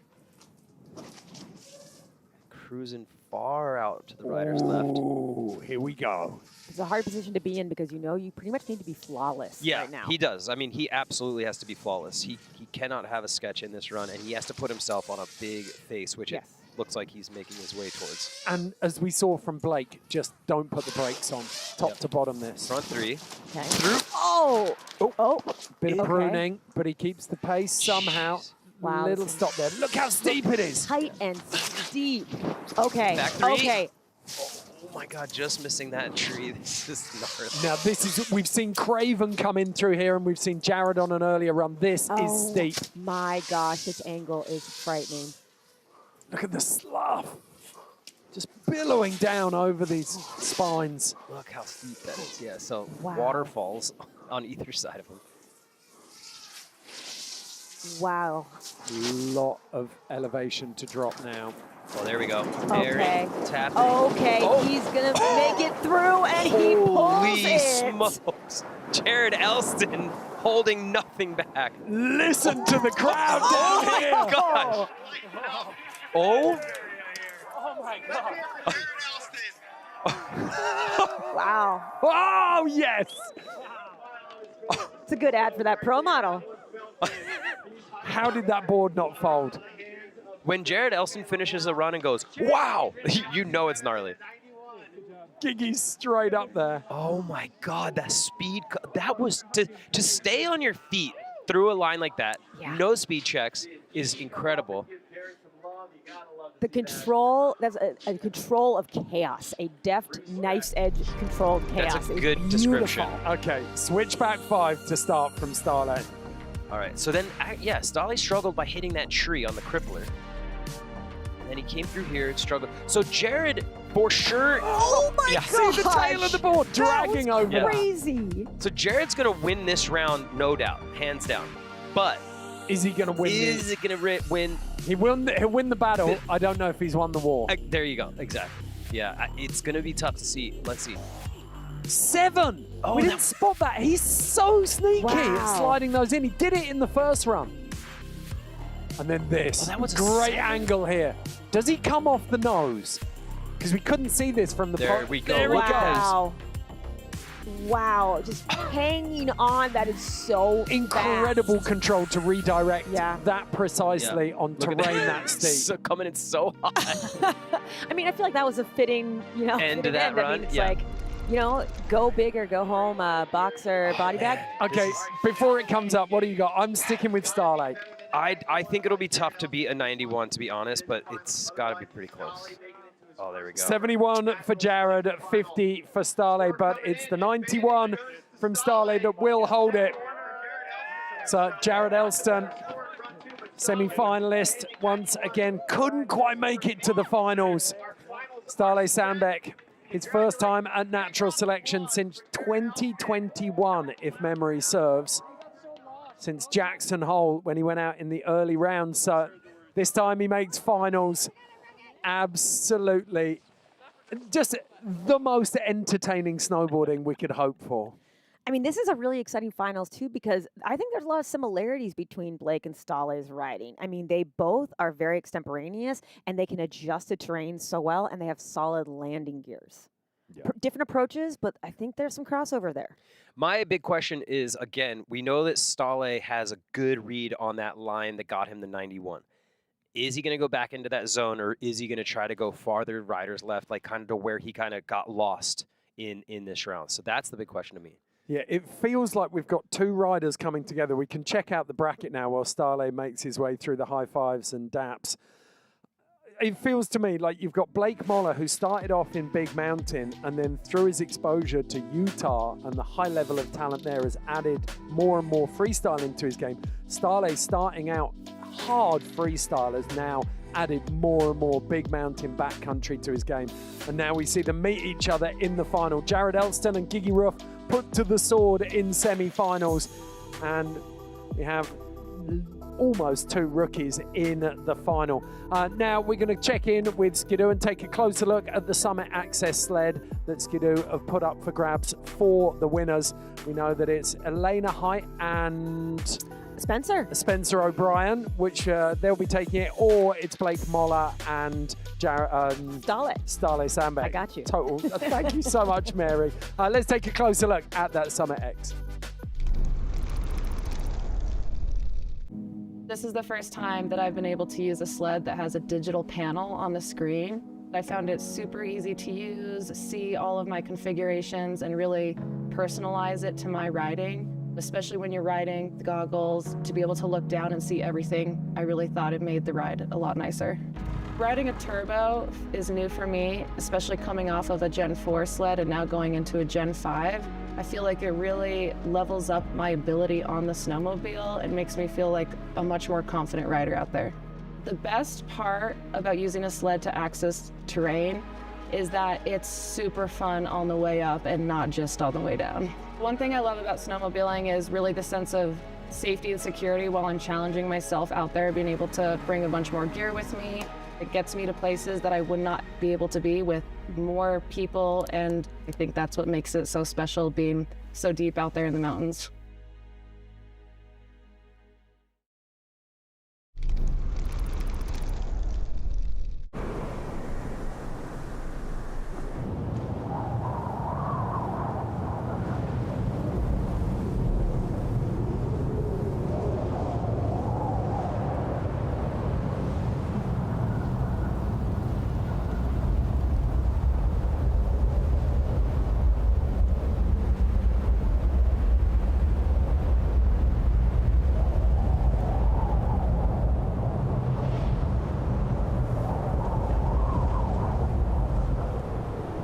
Worn when it counts. Arc'teryx.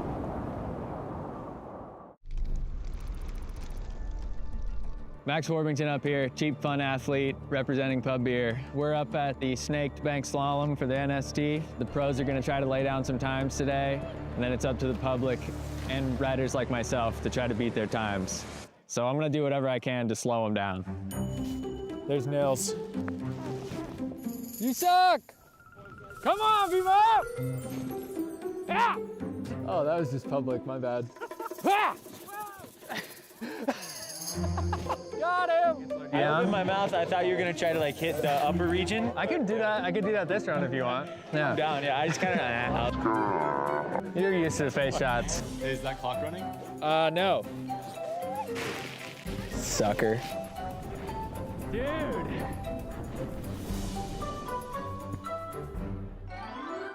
All right, Max Worthington signing off here from the Bank Slalom.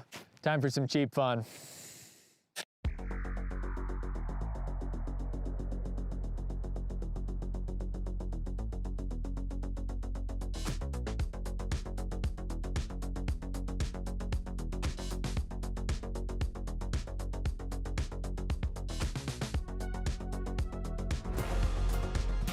Welcome back to Revelstoke Mountain Resort. This is the YETI Natural Selection, and it is finals time. $25,000 for the women, $25,000 for the men, and a Skidoo Summit X sled. Spencer O'Brien versus Elena Height. Elena, one of the most decorated snowboarders in natural selection history, will have the privilege of riding first here. I'm not sure that there's any advantage. I mean, Spencer will get to see a run, but it feels like they've taken really different approaches. Yeah, to I this think, venue. and they both have different lines that they're two different zones that they're going into as well. So, man, right now it's just a race against. There is a storm system that is moving in rapidly into this area. So, honestly, I think whoever goes first has the better light. Okay, Arc'teryx are going to be stoked though. Both their riders made Yeah, how's that? finals. Okay, Elena Height. You can see her there, laser focused on this line. She actually took a leaf. I was really surprised watching her take a leaf out of Sharka's book and hit that first kicker. I thought that she'd drift a bit further over into that exposed terrain, but it may be that exposed terrain may be pretty pounded out at this point too. A lot of runnel going into it. Some of those landings that were pristine in the first round are probably pretty blown out at this point. And it is dumping. yeah, it's starting to come in, isn't it? And I think it was Elena who said it at the end of the semi-finals, like visibility is an issue up there, 100%. So you see her center herself, just big exhalation. Elena Height, the first to ever do on the women's side of things a double cork in the half pipe. And a 9. Yeah, that was And huge. when she was like 13. Yeah. And that just catapulted her into the spotlight, didn't it? And then all of a sudden you saw her up there with Hannah Tita, Gretchen Bleiler.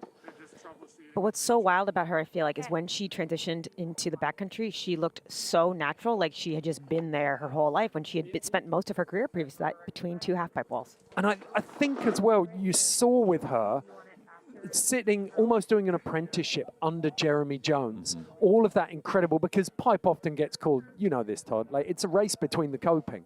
There's two elements to it. Yeah, there's the physical aspect or the acrobatic element above the coping, but your edge control under the coping has got to be so good. You've got to be so on point. And the one thing, you watch Elena in between the features that she's going to hit here, and her turns, like it looks flowy.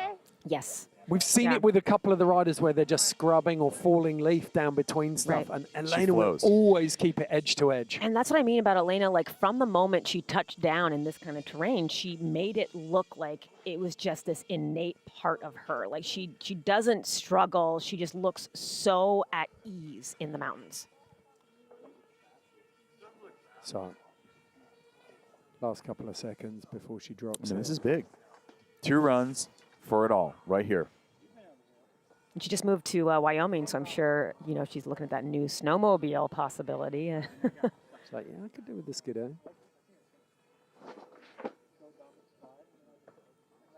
Okay.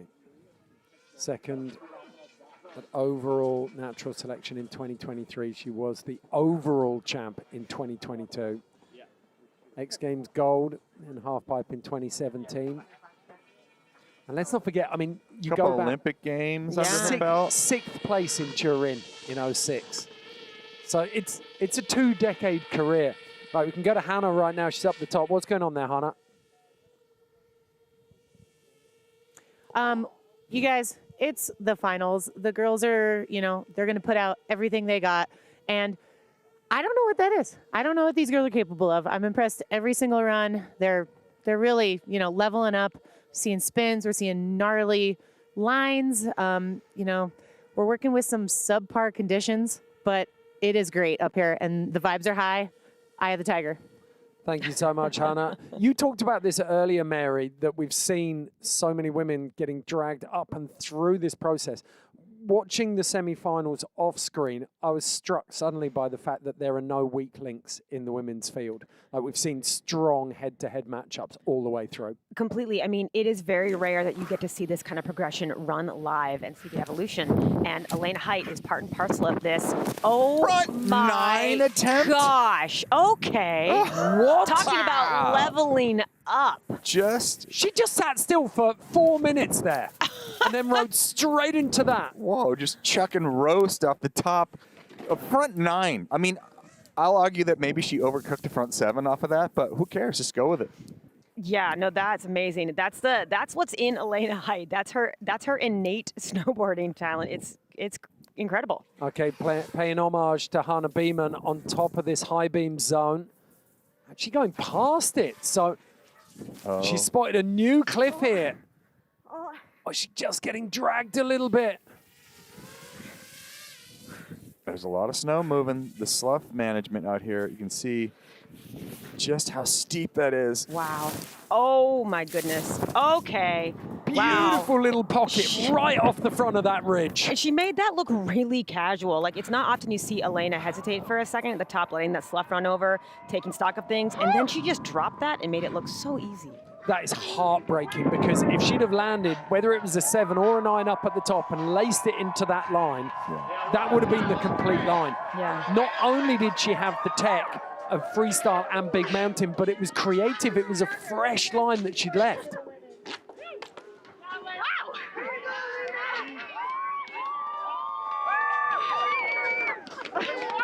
That was wild. My whole face broke on me. Wow, that whole nose that she got on top of. Just setting into that jump and just letting it breathe. Just set it and forget it. Just see how many times you can go around in a circle. That is brilliant, though, because what Spencer O'Brien has seen up at the top there is a front 9, potentially. Yeah. Wow. Okay. I mean, heck of a range find for finals right now, if you take it that way. Yeah, straight back up to the top, and we're going to see Spencer O'Brien try to answer back. And you're right, Ed. It's like, you know, she doesn't know. Okay, we can take a look back now to that Boa dialed in moment from day 1 from Elena. Just see what she did, the work she got done on day 1. She's starting to approach the same level. This is beautiful. That front 3, she knew exactly where she was, but... I can't get enough of this clip. It's so sick. Like skydiving onto the top of another massive line. And to your point earlier, Ed, like, Elena's was just starting her kind of path into the backcountry when she first came into natural selection the first year of the contest. I mean, and looking where she is now, it's really incredible. She was good when she started, and she just keeps leveling up every single season. Yeah. Well, to have spotted that line, I love the fact, I'm pretty sure she would have had that line we just saw there up her sleeve for all of the morning. And she's like, I don't need it yet, I don't need it yet. So Spencer O'Brien, she's seen a couple of big hits, and you can already see a spin being visualized. Spencer, regular footer, so it looks like she's going cab 5, I would say. Maybe. Looks like she's kind of telegraphing something here. No, it looks like, well, yeah, Dropping maybe in she's switch. coming. Switch 540. Spencer O'Brien holding on to it. Nice. Out in some fresh snow. Okay, she's got to get on top of something pretty gnarly right now. Yeah, it's kind of deceiving. The riders get pulled over into this section that's really beat up. And it's for an area that's cruddy and beaten up, it's super steep. Yeah. So you're getting less and less purchase. She finds her way through those spines, though, and back out onto the top of the ridge. Really nice navigation there. Kept it smooth. Now you've got the high beam zone below her. Yeah. How many landings are left off of these rocks? There we go. One more, apparently. Wow. Okay, that was really nicely executed. It's not done yet. Spencer, another little air. That's it. She has the advantage now going into run number 2 easily. Yeah, great run for Spencer O'Brien. Kicking up cold smoke. She makes her way down into the finish. Big line. And I always feel, having watched Spencer compete in so many different competitions over the years, when she finds her flow, when she hits her stride, she is so unbeatable. Oh, you made me. Yeah, see, Spencer's just like, I don't know what you did. Yeah, baby. So sick. How strong is the riding? Cab 5s from, I think, 3 of our semi-finalists. That was Wow. insane. You know she was just going for the front 7, overcooked it a little bit, and just was like, I'm going to go with it. So that face above her had broken off, but she still manages that beautiful little double. Yeah. Where that dividing ridge just finishes. Here's Spencer with the cab 5. A little bit of a hand drag, but I mean, that's not going to dock her that many points. And then getting on top of this section right here, I mean, that was well done. Yep, Spencer O'Brien easily took this one. Now, the riders each get another chance to hit this section. It's going to be interesting to see if Elena just goes straight back into it and tries another trick up top. 77.3 as an advantage. I mean, we knew that was going to happen. Yeah. Scores are really, you know, it's inconsequential. We need to have a very strong run out of Elena Height if she's going to take down Spencer O'Brien going into the second round of this. This is it. I mean, this is for all the marbles here, too. Yeah. No safety yet. Skidoo and 25,000 bucks. And let's not forget, I mean, above all of the prize money, above the Skidoo, it's the bragging rights of saying that you've won natural selection. You are up against the world's very best snowboarders here. We've talked about it. You've got everyone from slopestyle, from half pipe, from big mountain, from backcountry filming backgrounds. They all come here, and this is where you prove that you are the best snowboarder in the world this year. So, first run of finals. It's our rookie at YETI Natural Selection, Blake Moller out of Edwards, Colorado, going up against that Zen style master out of Oslo in Norway, Starle Sandbeck.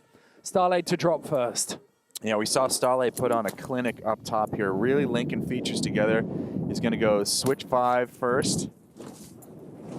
Nice switch 5. Watch him as he kind of hips off of this. Well, no, more diving board style. Front 5. Dude, his landing gear is on point. It's unbelievable, isn't it? Nice half cab. So Starle up top just rode that like a park. Yeah. It made that look so easy. And now this is where we put the big boy pants on. Back 3 into this Oh, hold on. Starle. I love what he's thinking. Yeah. That was immense. Kind of backside shifty over that little pillow. So door's open. I think the door is open for Blake. This is true, but that's where that high risk score is going to come in. When you're trying to spin off of the top of a band like that, that is so consequential. The judges are not going to overlook that. A little bonus back 5 here towards the bottom. I think Starle was actually creating side hits on some of those pillows. Yeah, a little back 5 palate cleanser. You guys forget about what I just did right there. Just remember the back 5. It's hypnotic, isn't it? He's doing his best car impression from Gum Jungle Book.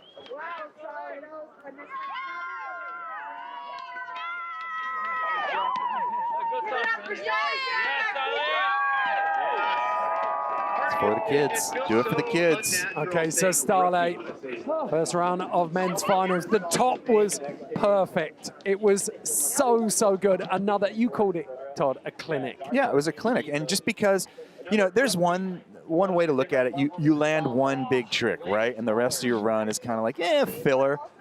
He went back to back to back up top, and that's what you have to do. I mean, the judges are all kind of came from freestyle background. So he's playing to that strength. Okay. Starle Sandbeck waiting at the bottom. Before we go up to the top to find Blake Moller, let's have a little flashback and enjoy what he put down on that Hail Mary run from qualifiers yesterday. Wow, this was a moment yesterday. Back 7 into the Satan flip. Satan. Laid out. The creep flip into a giant, I'm just going to go with it, front 5. Yeah, it was a front 3, spontaneous adjustment to front 5. Okay, Blake Moller. It's definitely coming down now, isn't it? There's a decent bit of snow here. So Blake just waiting for the go from Liam Griffin. And those tracks that are in from everyone else's landing, they do help to add definition. I will say that.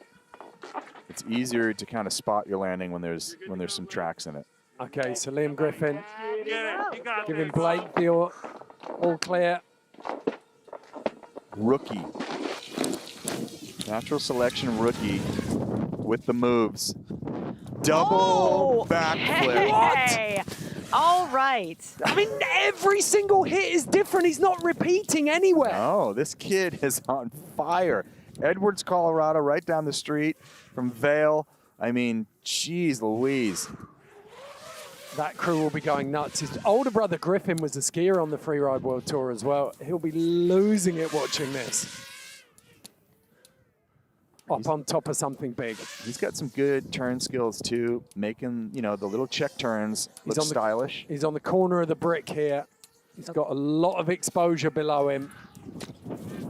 Oh my gosh. Oh, okay. Makes it onto this bench. If he can hang on through this. This is where we saw Nils Minnick. That does not look steep. Oh my Lord. Oh, he found the transition. He just hooked a little bit on his heels, didn't he? Okay. Okay, all right. So based on the double backflip, based on that little butt check, I'm going to have to give the advantage to Ståle Sandbäck on run number 1. Yeah, I think you said it's going to be minuscule though. Yeah. Yeah. But I think you said it, Todd, in the top, Ståle made it look like a park run, which is a fluidity that, you know, is likely going to be rewarded. But it wasn't as big. No.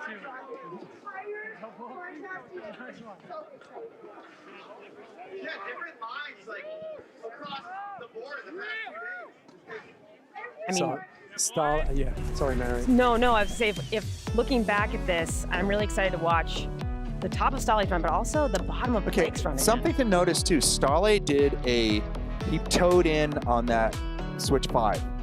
He dug his toes into that kicker, and that's how he initiated it. It's infinitely harder to dig your toes, especially in powder, to initiate a 540. And this, oh, sorry, that's the back 5 at the bottom, but the back 3 into the exposure. Yeah, that was that was a huge statement. Yeah, that was crazy, because not just taking advantage of the drop, but really putting some consequential trick in. And that was absolutely huge, but is it enough to kind of overtake what Ståle did? I'm not positive. I think the exposure on this, we saw Nils Minnick here before. Like, that is gigantic. It's absolutely huge. And he's bouncing through it and then takes off, launches himself, finds that transition, but... I mean, he almost had that. That was close. His quads have stood up to some huge impacts over the last 24 hours. Okay. It's going to be tight, but they're what might have been scores, aren't they? Nothing clean yet.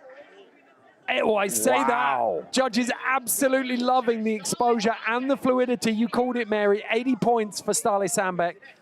Blake Moller on a 68.6. That's a decent advantage, but knowing what Blake just gained from his little exploration over there, this could be devastating. 2 completely different approaches to the face. This is what we came for, isn't it? You've got 2 completely different style of rider going toe-to-toe. Yeah, and there's no safety there. But like I said, I do think that there is a little bit of that extemporaneous improvisation they both have, coming out from completely different styles. But that ability to adjust to the terrain is kind of a bit of a crossover for those 2. I think that word was made up. But what I'm looking at is where Blake took off. The landing is kind of over here, and it's such a little powder pocket that he has to clear to land in there. It's insane. The amount of sniping that needs to be done. Does that trump, 3 tricks back to back? We had the toe 5 up top, into the front 5, into the 3. Like, that's like, where are we going here? Does it trump it if Ståle can land the 3 off the drop? Yeah, though? that's what we're looking at. That's right? a complete run. That's a full make. That's what Blake is looking at, and I think if there's someone that can step to that, he's shown throughout this entire competition that he is the one to do that. And this is the tough part for the judges. Blake is so direct at the top, and the tricks are big. Ståle is just playing. Yes. He's having that little, it's around the houses, but he's really enjoying himself. And they both look beautiful. in all fairness. Now, this gear on this side of me, I always get that wrong. This is the Arc'teryx gear that you can win, which means the QR code is down here somewhere. Go on, put it up for me. Yes. The QR code, scan that, and you'll go in the draw to win this Arc'teryx gear. You'll get it in your size, obviously. Head to toe, decked out in some of the best, warmest, and driest gear in the business.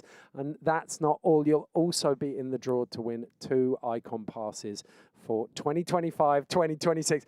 Todd's got his out here. Check it out. Have you guys heard that I have an Icon pass? No, I hadn't. That's incredible. Get access to so many resorts. It's great. Okay, if you haven't seen it already, go and check out Every Island Has a Name on YouTube. It's the latest Arc'teryx movie. Jared Elston, Elena Height, and Severin Vandermeer, who went out yesterday, unfortunately. Check it out now. In the meantime, though, it's Elena Sens.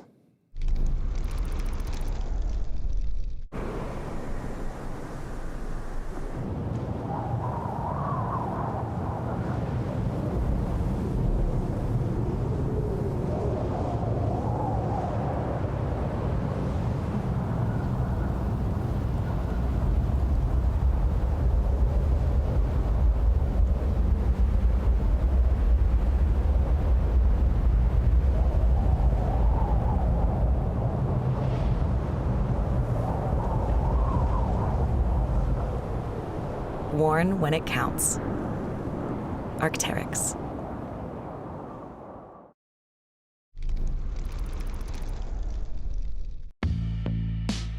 Here in Revelstoke, British Columbia itself is a pretty amazing place. The snowpack tends to be really consistent here. We get a lot of snowfall. Usually our avalanche cycles last a certain amount of time and then clear up, and we get periods of really good stability and low hazard. I chose to live here because of just the consistent snowfalls, the amazing tree skiing, the amazing alpine. It's just kind of got it all. It's a really unique place to live, to be a skier, snowboarder, splitboarder, whatever you want. This is the backcountry. Just because we're accessed it from the ski hill, this is still the backcountry. The second you step outside that boundary, it's uncontrolled and you are in the backcountry. We're with the NST production crew. One of the goals is to refresh on some of our avalanche search and rescue techniques. A little bit of transceiver work, a little bit of probing, a little bit of shoveling, a little bit of talk about how to manage an injury. Say someone was to get hurt with a toboggan, how to get them out, communications, just the whole gamut. Everyone who's out here today is kind of our core crew, people I'm going to be spending a lot of time in the backcountry with this season. So making sure we're all on the same page is super important to going into the season with confidence.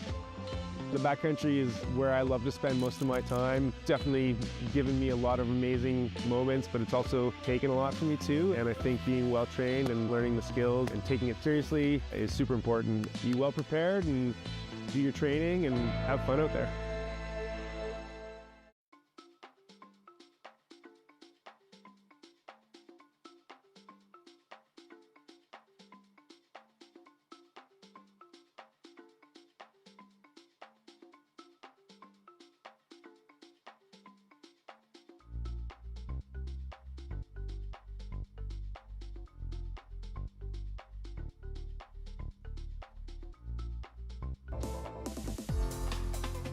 Welcome back to the YETI Natural Selection. 5 years going strong with the best in the business. YETI looking after us since the very beginning.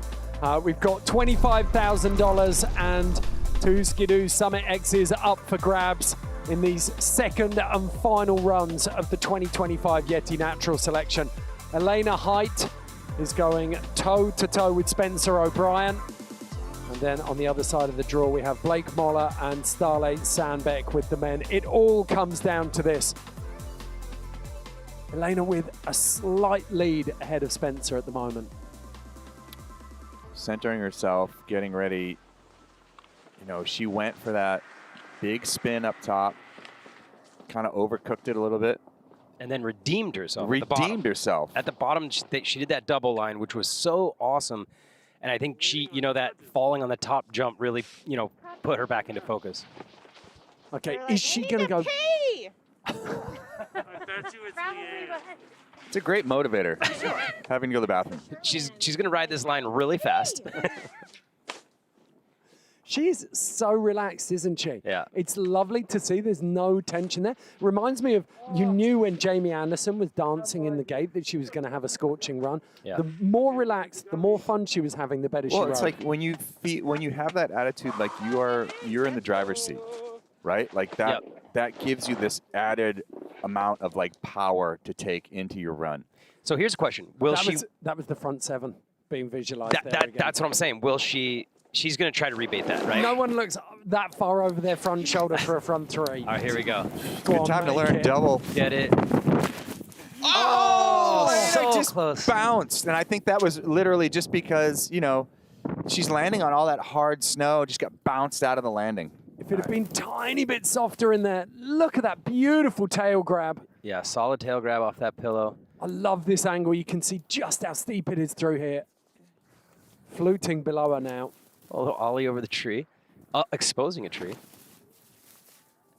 Just bouncing through those spines. Oh, there's a nice little takeoff.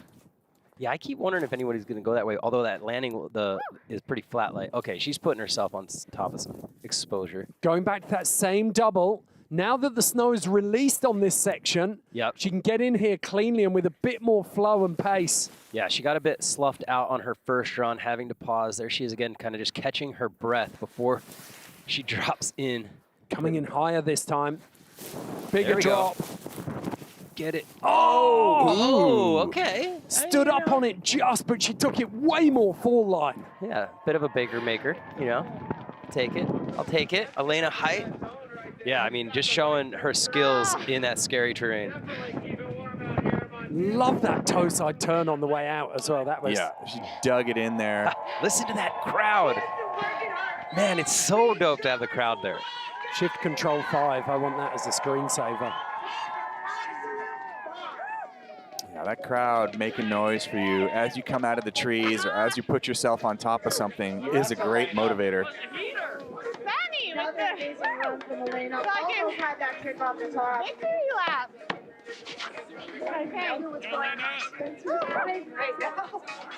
So Elena's saying she thinks Spencer's got a victory lap. Interesting. Yeah. Interesting. I don't know. I think Spencer O'Brien has the advantage going in here, but she definitely still needs to throw down a run. But that's great because we could see something kind of a little more adventurous from Spencer off that first hit. Now, this would be huge for Spencer. If she can take the win here, it opens up. Yeah, she's got so many chapters in her snowboarding story already, but this is going to be another huge one for her. Yeah, absolutely. So Spencer leading. Couple of big hits in there, though. Yeah, so Elena, you know, she starts off, she tries to rebate the front 7, but kind of gets bounced out of that. So that was a full fall. But then the whole middle section was nice flow. She had a big tail grab. She kind of ollied that little tree. Good middle section. And then in the end, put herself on that exposed face, but kind of had a bit of a struggle in that landing. Didn't really lose any speed, but it wasn't as clean as it could have been. And now Spencer, who's already in the lead, has a chance to even up her score more. Light looks a little bit better right now, too. Yep. Spencer with that cab 5. Love that little hockey spit before we get started. That's when you know she means business. The exhale. I love that. I've watched her do that both times. Get in this final, just shake out the tension. hands. Everyone's got their thing, you know, in the start gate. Cab 5 again. Yeah, she's doing the visualization, getting the shoulders ready. Got the fist bump to Liam. Here we go. You just want it to look good too for all the crowd. Yes, Spencer. There it is. Nice Stomps. and clean. Cleaner this time. Going a zillion miles an hour. And you could hear it. Little big exhalation. She took a couple of those hits on the. All right, nice air off the pillow, keeping her speed. It's really flowing, isn't it? Okay, where's she going? Having a game of hide and seek with Gab on the drone. Oh, here we go. On her heels. She's making her way. Riders left under that cliff band. I love this. Like the creativity going through the roof now. Oh, I can't get over there. Oh. Shit. She wanted to go further. Riders left, but couldn't get over there, as we heard on her mic. Okay, so she didn't quite get the bottom line how she wanted it. But still, I think that she, the upper line that she had didn't have as many things going on in there as far as airtime as she did in her first run. Yep. But I still think that this is going to be an easy walk away for Spencer O'Brien. I mean... So Spencer, she comes down to the applause of the crowd. She put the pressure on Elena Height in the first run. I fucking totally missed that. Pump it up for the women indeed. She did enough in that first run, potentially, but we need to see these second run scores. Let's see those replays too. I want to see how close Elena Height came to stomping that front 7. So here it is. She fully bounces. Yeah. Oh, she's still leaning a little bit too much onto her heels and bounces out. This look was at that. adventurous. Yeah, look at that face. That is... But it didn't even slow her down. A little roll up the window. Nice toe side. It's that one's beautiful, isn't it? One of the best turns I've seen. This, though. Look at this. 2 in a row for Spencer. Just beelining it out of that. Smoother this time as well. But then she was trying to cut over to put something big at the end of her run and just kind of got lost. Wasn't able to put herself on top of that cliff band. Yeah. But granted, she did stay on her feet the entire run. And, I'm interested if that will actually be... I don't think it's going to be higher than her first run. I don't either. So, again, even if it's not, I think, that's... 77.69 from the first run, 73.65. So no improvements on the second runs. Spencer O'Brien is your Yeti Natural Selection Champion of 2025. Let's hand it down to Stan. Spencer, the tears are flowing now. How beautiful is that?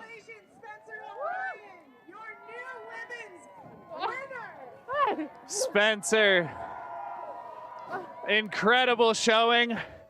That's got to feel incredible. I think there's been a lot of maybe questions back and forth about the judging today. Are they looking at that freestyle? Are they looking at more of the cliffy, big drops? How do you manage that going into a final run against a competitor like Elena Height? Dude, I just Elena coming out the blocks there with that front 7. I was like, yeah, what are we doing? Let's go. So really props to her for just always pushing in, and she's always pushed me so much and inspired me so much. And we've been friends for 20 years. This is such a pleasure to ride with her today. And I really tried to get over, and I missed my spot, but whatever. I'm really stoked. I couldn't be happier. Yeah, you definitely had a cleaned up 5 on that second run, but of course, a Canadian. We're at home in Canada. What does that feel to take this win? Natural Selection champion here at home. Yeah, I'm just in shock. Coming back to competition was so hard, and to do this here at home was really special. So thank you, Canada. Love you guys. Congrats, Spencer. That was awesome. Well, the fairy tale story is complete. She lost out to Mary Round in the Jewels in 2024 and then got a wild card for this year. She's gone from wild card to winner. That's what you want to see, right? If you get the wild card, you want to deliver on that. Wild card to winner. Spencer O'Brien takes it all. You know what her dad's called as well? Brian. Brian O'Brien. And he rips. Go and check him out on Insta. Back up to the top. Here we go. Starley Sandbeck versus Blake Moller. This one is all to play for. Small mistakes in both their runs, but Starley packing so much into his. He's going to roll these Oakleys down the course one more time. I want to see the subtleties of the takeoff of this first jump, because being that a lot of the judges, actually all the judges, all had their starts in park riding and freestyle, they will definitely be paying attention to the added difficulty if he is in fact leaving off of his toes. So there we go. And he does again. Cab 5 melon off the toes. He landed that like a park jump. Front 3. Big front 3. And he really leans over that toe edge even on that one. Yeah, Starley is, he has a completely different style when he's riding slope style as well, like the edges that he chooses to lean. Oh, he's got hung up. What is going on there? Okay. Got hung up in that steep little section there. He's on top of high beams coming in on the side of this now. Oh, what? Yep. Yep. Get it. Yep. Oh, man, that's a sick line. How incredible is it that he's been fluffing around on the other side of that big channel there, and then he just pops across. His terrain read, the 7 on the way Back out. 7 on the way out. How did he get that around? Stale Sandbeck. 80 points on the board, but I feel like he's left the door wide open He for Blake has, Moller. especially if Blake. See, I think like Blake goes to that double, which, yeah, it's impressive, but honestly, it's not as difficult as hooking your edge into a powder takeoff. It really isn't. Yeah, I agree. I love the fact Starley, there wasn't a layup in sight. He came out swinging for the fences with that second run. And that final drop that he did was really creative. Like, we haven't seen anybody like look at that zone the way he looked at it. His first run was better. I'll give him that. It was a more solid run, more solid risk. So we've seen a few riders get into that high beam zone, but cross-courting into it that way was just beautiful. Yeah, that was really cool. All right, so Blake has every trick in the book, right? Yeah. Is he gonna go? Is he chucking? Like, was the double to kind of suss out what it would be like to chuck a double cork off that first hit? You know what I mean? Like, just like he's got 10s. He's got double 10s. Easy. I think he's probably gonna throw the double, just straight double backy at the top again, but he's just going to want to clean up the bottom of his run. But this is... Is there like that transition was so sniper though? Yeah. On the way out of Nils Cliff. Okay, so Stale has an 80, and here's the deal. That's a good score, but we know that BMO is capable of bumping over an 80. So that's what's actually... nothing is over yet. Like, no. This is far from. Stale is biting his fingernails to the bottom right now. Everything comes down to this. I love the fact 2 years in a row we've got different winners. It shows you just how close the competition is for the men. The final run of 2025 Yeti Natural Selection right now. Oh my gosh, man! I can't. I wish it was like 8 more hours. That's the problem. Rookie. I mean, the fact that this goes by so quickly. Yeah. You know, it means way too fast. It's really fun to commentate and to watch. You know what's amazing as well? There's a brilliant Colorado-Utah battle going on for support for BMO as well. Oh, there you go. Hails from Colorado, rides in Utah. They'll all be claiming him. Let's see. Oh, what's this first trick going to be? Is he going to go up and over twice, just straight backflip, or is he going to dip that shoulder and hook into a 10? More importantly, is any blood going to reach his feet? He's got those heel straps done up so tight. God. He's going to need it as well. The size he goes off this first hit. The confidence crankdown of your bindings. Oh man, I'm like channeling his nerves. I'm like, my heart rate is like going strong right now. It all comes down to this. Either Blake Moller or Stale Sandbeck are walking away with a Skidoo Summit X and $25,000. Man, that's a good day right there. Stale has no say in it anymore. He has the nervous weight at the bottom, while Blake Moller has it all to do.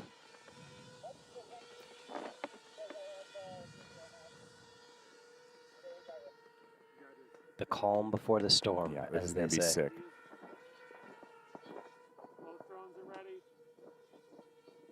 Both literally and figuratively.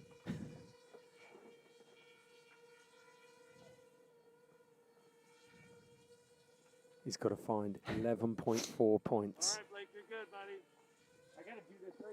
Oh, great. Oh, we have all this time. The suspense is killing us, and now you choose to clean out your goggles. Ay, ay, ay. A lovely little tension breaker up at the top. That's nice. That might be just what he needed. Sharka down there with Starlight. She's already cracked a bit of 10 barrel down there as well. Here we go, the final run of Natural Selection, guys. This is it. Pace in from Blake Moller. Boom. Get it. Boom. Whoa. Did you see the way he adjusted his body? Second flip there. He popped so big off of that. Tapping. Nice. Eye of the tiger over the nest. Wow. Unbelievable. Again, he adds things. Every single run is different. Strong start. Very strong start in the upper section. What's he got? Heading for the same zone as Starlight. Is he going to try the same transfer? Like for like. No way. Get it. Oh my gosh. Get it. Oh my gosh. Man. No. Oh my God. He had that. He had it. Oh, someone has just stolen all of your presents at Christmas. He had that. Heartbreak. He was riding away, and then he got caught up like 20 feet after he kind of landed it, or about 10 feet after. We're going to see some great replays from that run. Man. Can we go back in time? Oh my gosh, what a capper to this event. I love that. That was all or nothing from Blake Moller. Yeah, boxer body bag. Who back sevens like something like that? Dude, That's so like, great. I was like, oh, he's gonna back 3 it. Whoa, and then he's back 7 corked. And man, he was so close. Like he landed it and just got caught up in some chunder on the way out, kind of leaning into that toe edge. I can't wait for this. Look at it. Cab 5 off the toes. Just beautiful. Big front 3. Big too. front 3, nice boned out. Remember earlier he broke that landing into that tree. Was that a front 3 Indy time? No, it wasn't any. That was That was huge. But you're about to see someone try and back 7 that. Right. And then Stale throws on the bonus back sev here. Yeah. I mean, how is that possible? Unbelievable. Spinning like a top. All right, now here we go. The pop on this was insane. He had to open up and slow down his rotation. Landed it like a straight air. I like this. The gap out, tap, so sick. Redirect. Takes off the tree. Yeah, it took off the top of the tree. Unreal. I mean, the back sev. Oh, here we go. Banana town. Dude, look how quirky he gets. Oh, look at that. He lands it. Oh, no. He got bumped off that small pillow. Give it to him. Oh, man. That was the risk, you know, that risk factor. Just reckless abandon, basically. And you don't see people get corked backside off cliffs like that. Like, no. Man, what's my it gonna gosh. be? This is... Okay, so Starley's got an 80 from that first run. He had one small instability in there. They just have to pick the winner. You know, like these scores are inconsequential at this point. Who do they think rode this terrain best today? You could tell Stale's a veteran because he got all his sponsors in there, you know? Yeah. So no improvement on those second runs. Starley's first run score there it is. will stand. Wow. Look at it. Starley Sandbeck takes out the men's 2025 Yeti natural selection. There are not many people. I mean, Stale has stood on a lot of podiums, the Olympic podium, US Open podiums, but this is the one that carries the biggest bragging rights, I think. Yeah. And the Vikings out there together. Torgeir Berggren jumps in. The crowd, I love the energy down there. Stan, our man in the finish area, is with Stale now. Unbelievable performance today. You had the highest score of the day with the 91. Kind of two opposing riding styles here today to trick it, to go look for the biggest thing. I think, simply put, you out-tricked everyone here today. You had more tricks per capita. How much of that was a strategy going into it that you knew you had to do coming into this morning? I mean, honestly, it was kind of spontaneous because we didn't have that much time from yesterday until this morning to look at it. But I mean, I know I can do like tricks, and that's like in my bag. And I was also kind of intimidated by going here first, like until I saw what the snow did. Yeah. And when I went there, I kind of got lost too. So yeah, I mean, it worked out, and yeah, I managed to put down some runs that I'm stoked on. And the first few runs, the snow was so amazing, and riding in there is just a dream. So yeah, insane day, dude. Totally, absolutely. I mean, as someone who came in a rookie of NST, but someone who may just have more podiums than in other contests than most of the riders that enter this. Talk about what it means to walk away from today, coming in as a rookie to NST, ending up the 2025 Yeti Natural Selection Champion. It's yeah, it's crazy, man. Like after I decided to quit Olympic or the whole slopestyle tour and get into filming, and then having a couple years to not compete, and then coming back and yeah, doing it on the first one. It hasn't really gone up for me or whatever. What would you say? I'm out of words, man. Yeah, well, yeah. Stale, congrats, man. That was an incredible performance. Thank you. Really great to see. Thank you so much. What a show. Thank you. I'm emotional. I don't really get emotional, but now, yeah, this is cool, man. Oh, look at him. That's so sick. Dad now too. Yeah. Dad power. Starley Sandbeck, your men's Yeti Natural Selection champion in 2025. Look at the crew there. Love it. He goes, I have a loss for words. I'm emotional and I don't get emotional. Yeah, he is so Scandinavian. I want to throw a massive shout out to everyone watching in those pub beer, 10 barrel brewing venues. The watch parties out there, we hope you've thrown down. We're mid-afternoon now, so there's no point in going to work. There's no point in going home. You can just celebrate with Starley and Spencer O'Brien. A massive shout out as well for all of the support that we receive from the Industry Alliance. Yeti, Arc'teryx, Skidoo, Oakley, Boa, Blackstrap, Union Bindings, Libtech, Salomon, North Face, Arbor, Rossignol, Dragon, Remind Insoles, Burton, Anon, K2, all of you. They support snowboarding, so please support them. Stick around, we're going to have the Yeti Natural Selection Natural Reflections post-show coming up just after this break, when we'll pull all of the action from quarters, semis and finals apart. Don't go anywhere.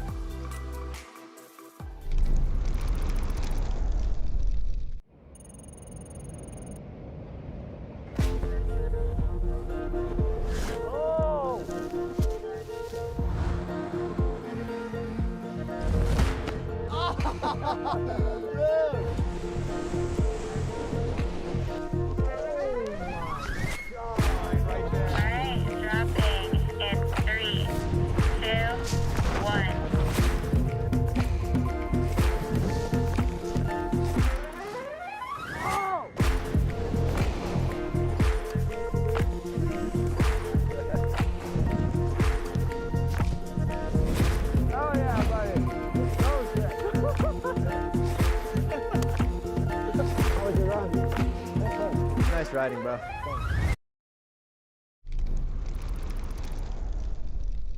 Snow check, day 2, natural selection. Lake, dropping in 10. What's the status? 1 minute. Kind of looking like we want to make some moves. Yeah, we're just debating. Copy that. 3, 2, 1. Snow is good in that landing. Drones up, cameras rolling. How you guys doing down there? Ready to battle it out. Copy. Got everything we need. We are rocking, my friend.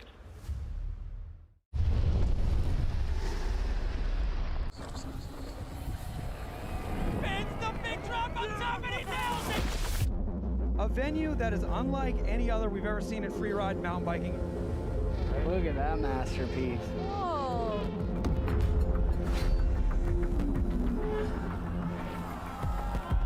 Mother Nature is our main character here. The best riders in the world. Creativity, connecting with land. It's got that tech, it's got the big jumps, it's got the exposure. Koldziak is on a tear. Kirsten Van Horn. Yes! Backflip heel clicker. The course is so gnarly. That's what I'm talking about. This is what we need for the sport to grow.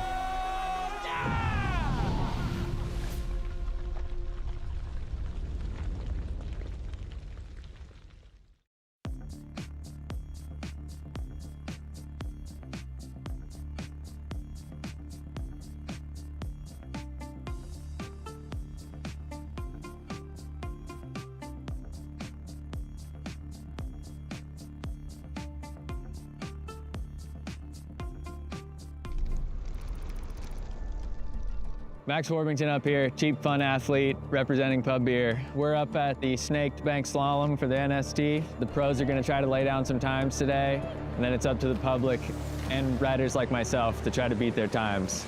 So I'm going to do whatever I can to slow them down. There's Nils. You suck! Come on, Viva! Yeah! Oh, that was just public, my bad. Ah! Got him! I opened my mouth. I thought you were gonna try to like hit the upper region. I could do that. I could do that this round if you want. Yeah. I'm down. Yeah. I just kind of. You're used to the face shots. Is that clock running? No. Sucker. Dude.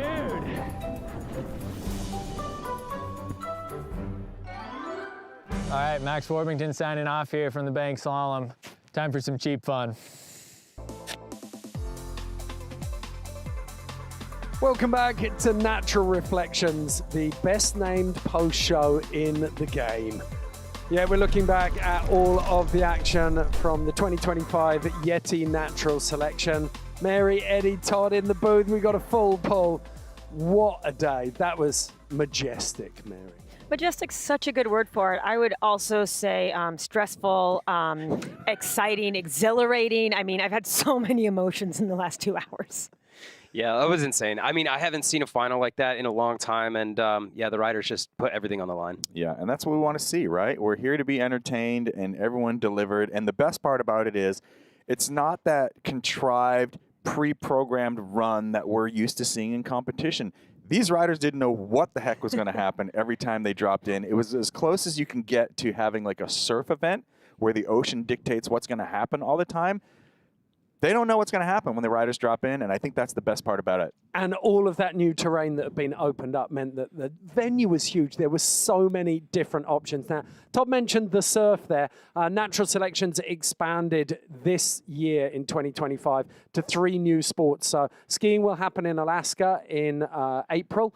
That will be brought to you with a live watch party from the studio here again. In January, we saw the surf take place. You can go and check that out on YouTube. There's 2 days of ridiculous action. But a couple of weeks ago in New Zealand, the first ever Natural Selection bike went down.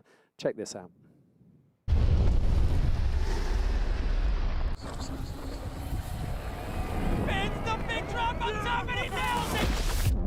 A venue that is unlike any other we've ever seen in freeride mountain biking.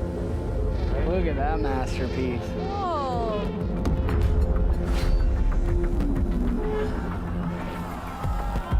Mother Nature is our main character here. The best riders in the world. Creativity, connecting with land. It's got that tech, it's got the big jumps, it's got the exposure. Godziak is on a tear. Kirsten Van Horn. Yes! Backflip heel clicker. The course is so gnarly. That's what I'm talking about. Boom! This is what we need for the sport to grow.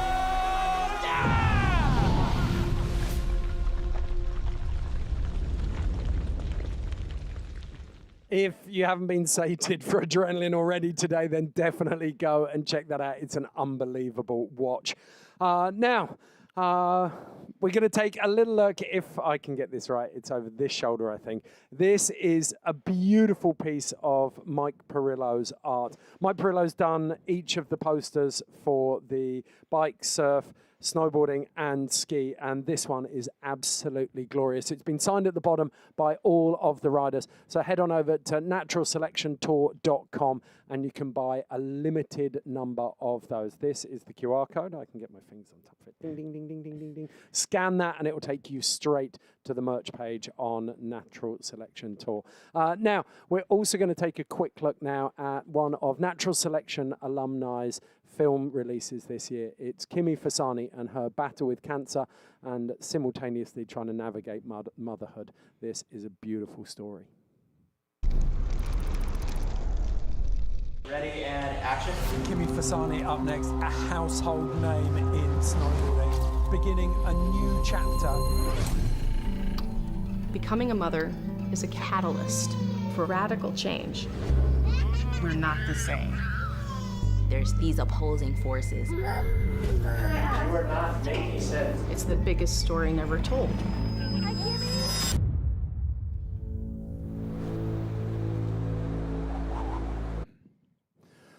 Incredible story. Yeah, and you know, the fact that just, you know, my wife and any mom that's out there, kids don't care if mom is sick. You know, the role of mom goes on and on and on. The fact that Kimi can balance all of this, I mean, I saw an Pisani. amazing photo on social media this morning, which was a mum sat on the toilet with her pants down, and she'd got one child on her, one next to her, and the dog under her legs. Moms hold the world together. And they don't get enough credit. And I think one thing that Kimmy really exposed and helped to really up level, and we see it with other moms in snowboarding and action sports now, is the ability to remain in snowboarding and be an athlete while navigating being a mother. And the movie really shows you that that's not all it's cracked up to be. It's really, really hard. And props to her for showcasing that and sharing that with everyone and really acknowledging how gnarly it is to be a mom. And props to all the moms out there. Kimmy's the best. Yeah, put the cancer to one side, just trying to continue a pro snowboard career. And she sat down with Donna, didn't she? Because there was a stage where contracts at one point, pregnancy was treated the same way that an injury was in your contract. So we know that that's changed now. You've seen so many women going through motherhood. Jamie Anderson included. That's why she took a year off this year to look after Misty. Right now, though, we can pull it back to YETI Natural Selection live from Revelstoke Mountain Resort. We're taking a look back in our natural reflections at the winning runs. This is the 77-pointer from Spencer O'Brien. Laid it down on the first run of finals. You know, I really like that Spencer had her hand forced to go to her freestyle roots. You know, you can't play it easy here. And how deserved is this? She's stood on so many podiums, but this one has got to feel the sweetest. Oh yeah, Spencer is so ascendant. We've seen her navigate herself into the backcountry and just keep leveling up year after year. And this podium does feel a long time coming. It's something really special. And you know what's interesting is that Stale and Spencer kind of share a similar story of like highly competitive in slope styles and big airs, and then both kind of retired from that, went into the backcountry, and then now they're both standing on one of the most coveted wins ever. And speaking of Stale, let's run into some of his runs right here. 80.0. Whopping great score from him. That is that cab 5 off the toes to start.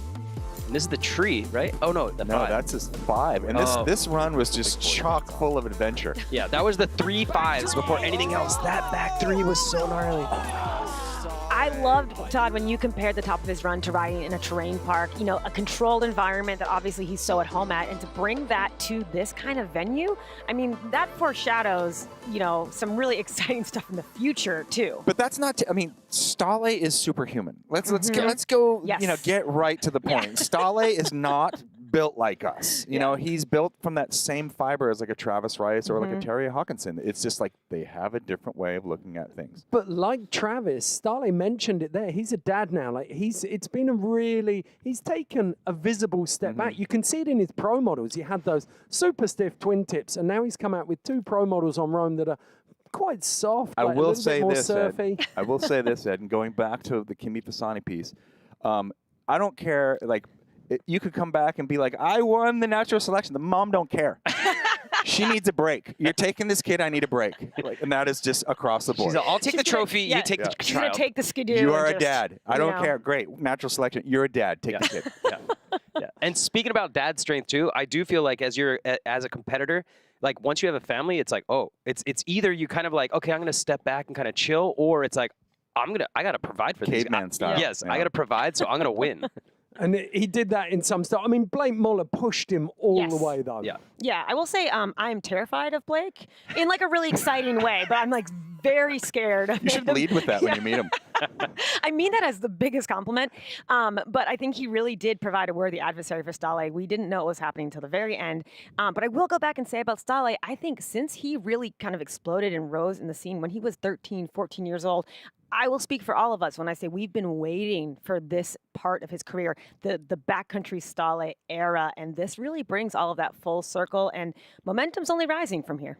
That is a great appraisal of it. Okay, let's take a look at our brackets. We can recap everything that went down today and see how they worked out. So Spencer O'Brien taking down Madison Blackley in the first of the semi-finals. Sharka Pankachova put up a very strong fight against Elena Height there in the second of the semis.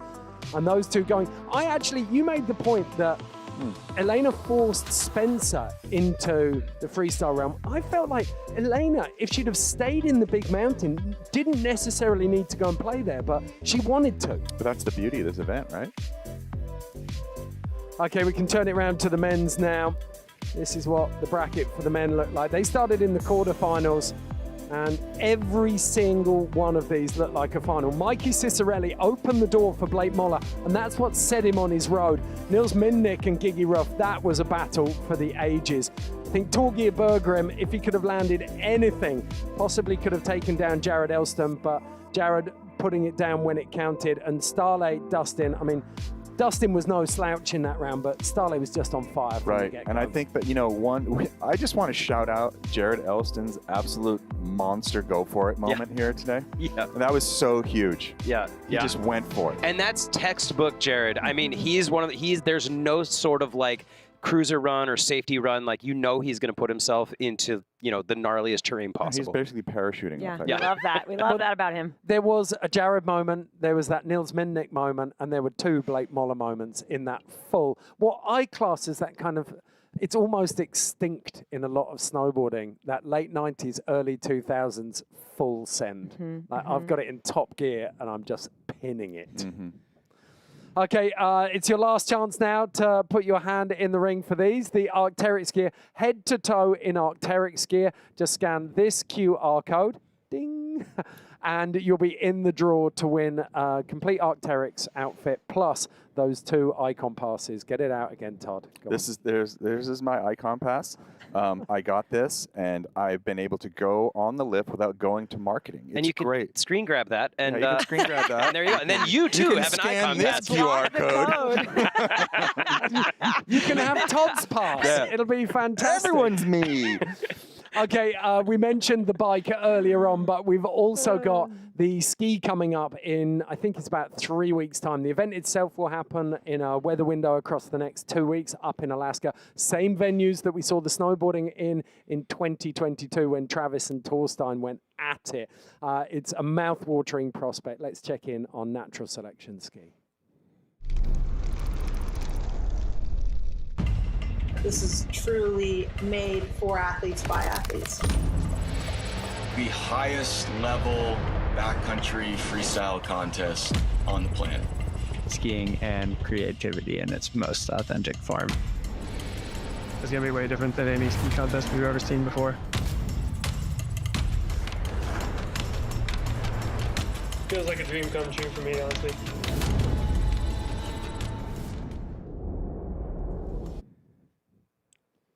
April the 17th, live on Rebel TV and Natural Selection YouTube channels, and probably a whole host of other places too. Keep your eyes out for that. Follow all of the Natural Selection social channels, and you will find out where it is. What do you got here for us, Eddie? What is this? Oh, well, I'm getting so amped that I'm going to go snowboarding now. So this is the Arbor Rain. This was developed in partnership with Pat Moore. It's part of Arbor's candle collection, which is their freestyle collection, and custom Natural Selection graphic here. And so, yeah, it's, as I said yesterday, camber powerhouse made for big jump lines and, of course, freestyle backcountry. Chuck it over here. It says test the endurance of the human spirit for the Natural Selection Tour. But I want to see, yes, there we go. If I twist this a little bit, you can see, yes, this is my favorite bit, this embossed gloss across the middle. And it's a Chad Chomlak photo of some AK spines with that Natural Selection logo on it. Love that. Embossed gloss. Now, there is no guarantee that you can conquer this terrain if you buy this board, or is that, No, what is the deal? 100%. Okay. Oh yeah, no. Yeah, This makes you ride just like Pat Moore or an NST competitor. Perfect. Yeah, this is what Stan rode down the face, I think, right? Correct, or will be. What it does, you can ride straight into that same cross-court cliff that we just saw Blake Moller do, and you can duck for a 7.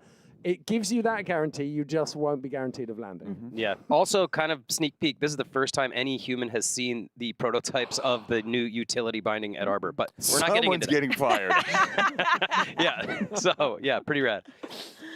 Okay, that is pretty much us. The same storm that's been hitting Revelstoke is hitting California as we speak, so we're going to boost off and try and go snowboarding. Thank you all for joining us.